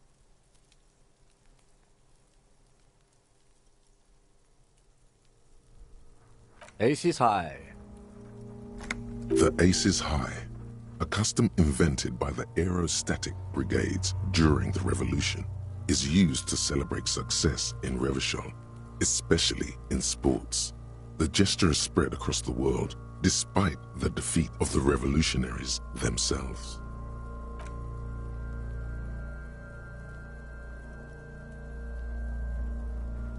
The lieutenant takes a little hop to perform the customary salutation.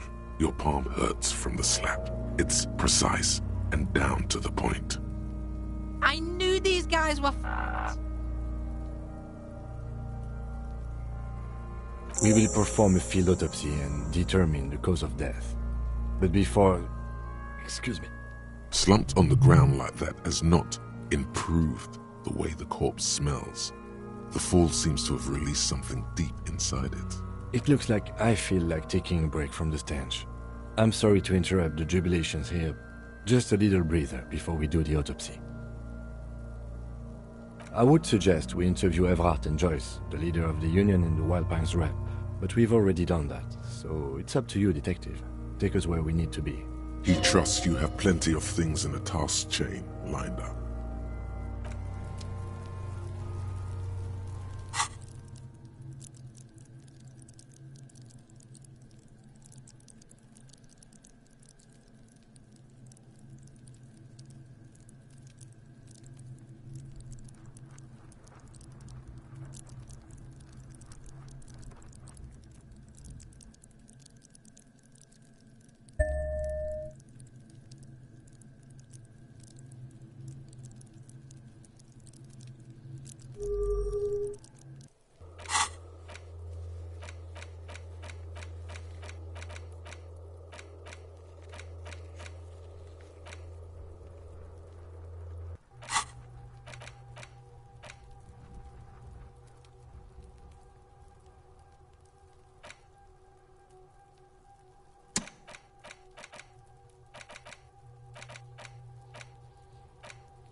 rotting man lies on his side with his eyes looking straight through you.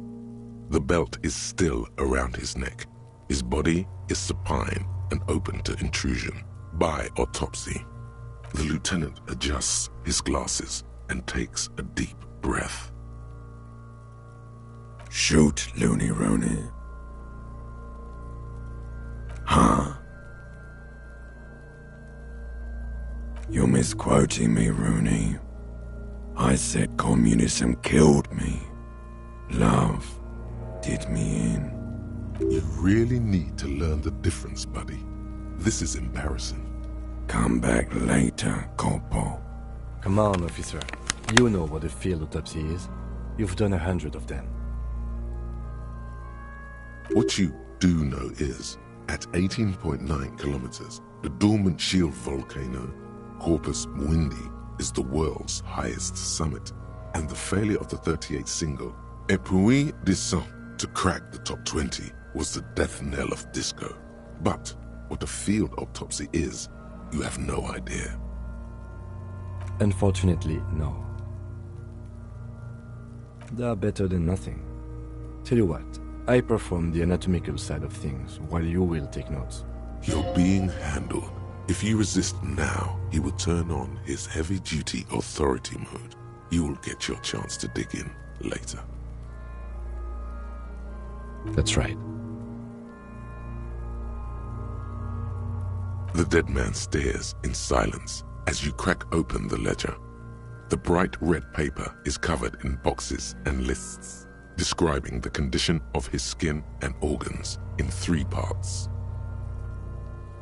Above those, an 11-field info form needs filling out first. It begins with... That's you. The corpse is indifferent to your scribblings, just lies there.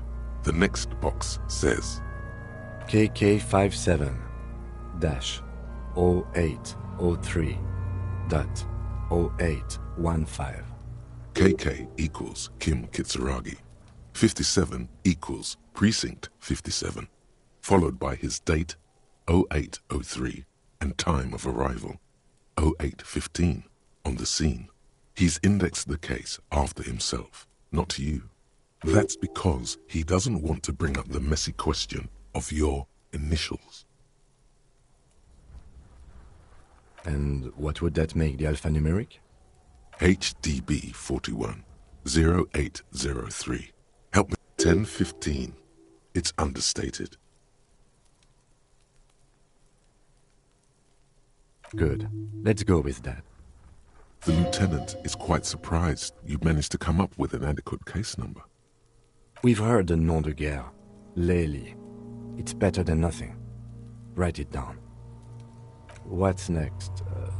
Date of birth? NA. Roughly 50.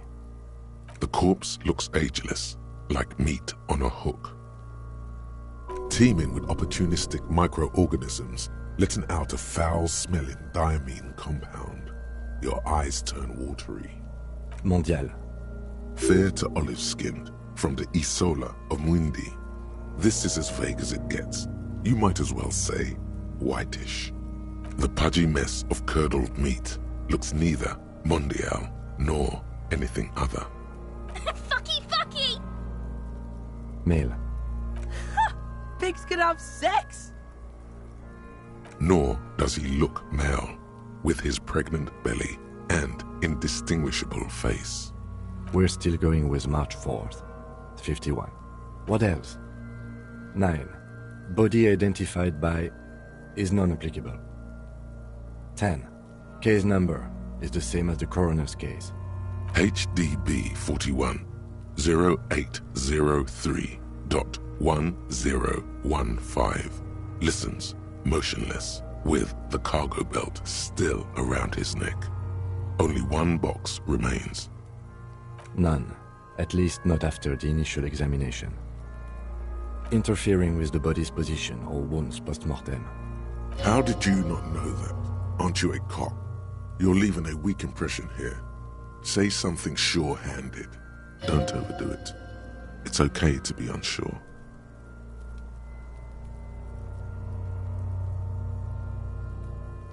They'd have to have incapacitated and carried him over. This man was more than a match for untrained dockwalkers. Your central nervous system recognizes this gesture. It's the Stations of the Breath. Ecclesiastic, religious in nature, a holdout from pre-DeLorean burial rites. It takes him 2 seconds to perform. Then, somewhere in Jamrock North, a small wood shed behind Rosencrantz Row, Lieutenant Nick Feuerbach puts his hand to the chest of a small corpse, no larger than a monkey. It's raining outside, light drizzle. There is darkness in the shed. Elsewhere yet, an obese female sits in a wicker chair, her silhouette bull-like against the window. Outside, Grand Coudon. The day is turning dim for Sergeant Mac Dawson.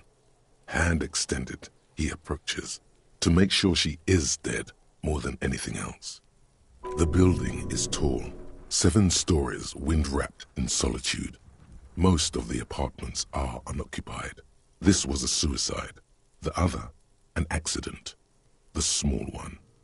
And so, all across Jamrock, Coal City, GRIH, 42 deceased persons found today. 42 stations of breath. We should start the post-mortem. The corpse cannot feel Kim's hand on his chest. It no longer meaningfully interacts with its surroundings. A thicket of boxes and lists on red copier paper tries to answer why.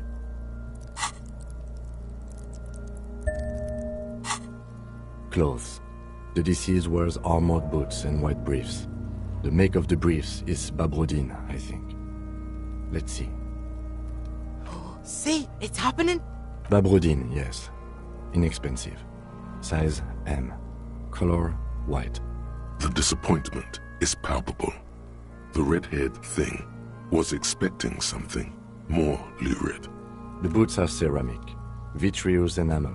They are fused to his skin from blood flowing downward post-mortem. Removal of the boots is left for processing. The boot has a serial number. It's E50.100.100. The lines between the plates are in the shape of the alphanumerical. The number is purposefully concealed by the design. Tattoos. The upper torso is covered in a single continuous tattoo, resembling a national pattern. It reaches from the right shoulder to the heart. The ink is blue and white. The assistant has a color photograph of the markings, to be added to the case files as document A1. The photo is taken on the scene, using a Trigat Mini. The deceased has a belt for airlifting cargo around his neck, tied with a hangman's knot. Color yellow. Length 3 meters. There is a buckle on the other end. Well-nourished, athletically built, measuring 1.8 meters. Generally consistent with age, about 50. Preservation is good. Ambient temperature below freezing. Body hair is light brown. Distribution is consistent with age. The deceased had male pattern baldness. Hair is combed back, short.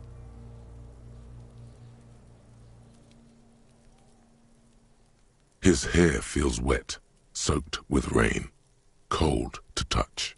Not that different from a living person after a swim. The stench is suffocating. Strands of dark brown hair start sticking to your hand, like thread off a ragdoll's head. Lividity is consistent with hanging. The head is congested. Contusions are present on the head, chest, and thighs, consistent with stones thrown post-mortem. Low velocity.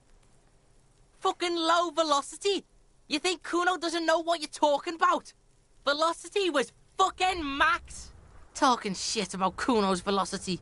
In addition, there are bite marks on the face, scalp, and chest, consistent with predation. Ligature mark. The steel wiring. There's too much of it. We need to remove the belt so we can get to the ligature mark. You got just the right tool for that. The chain cutters.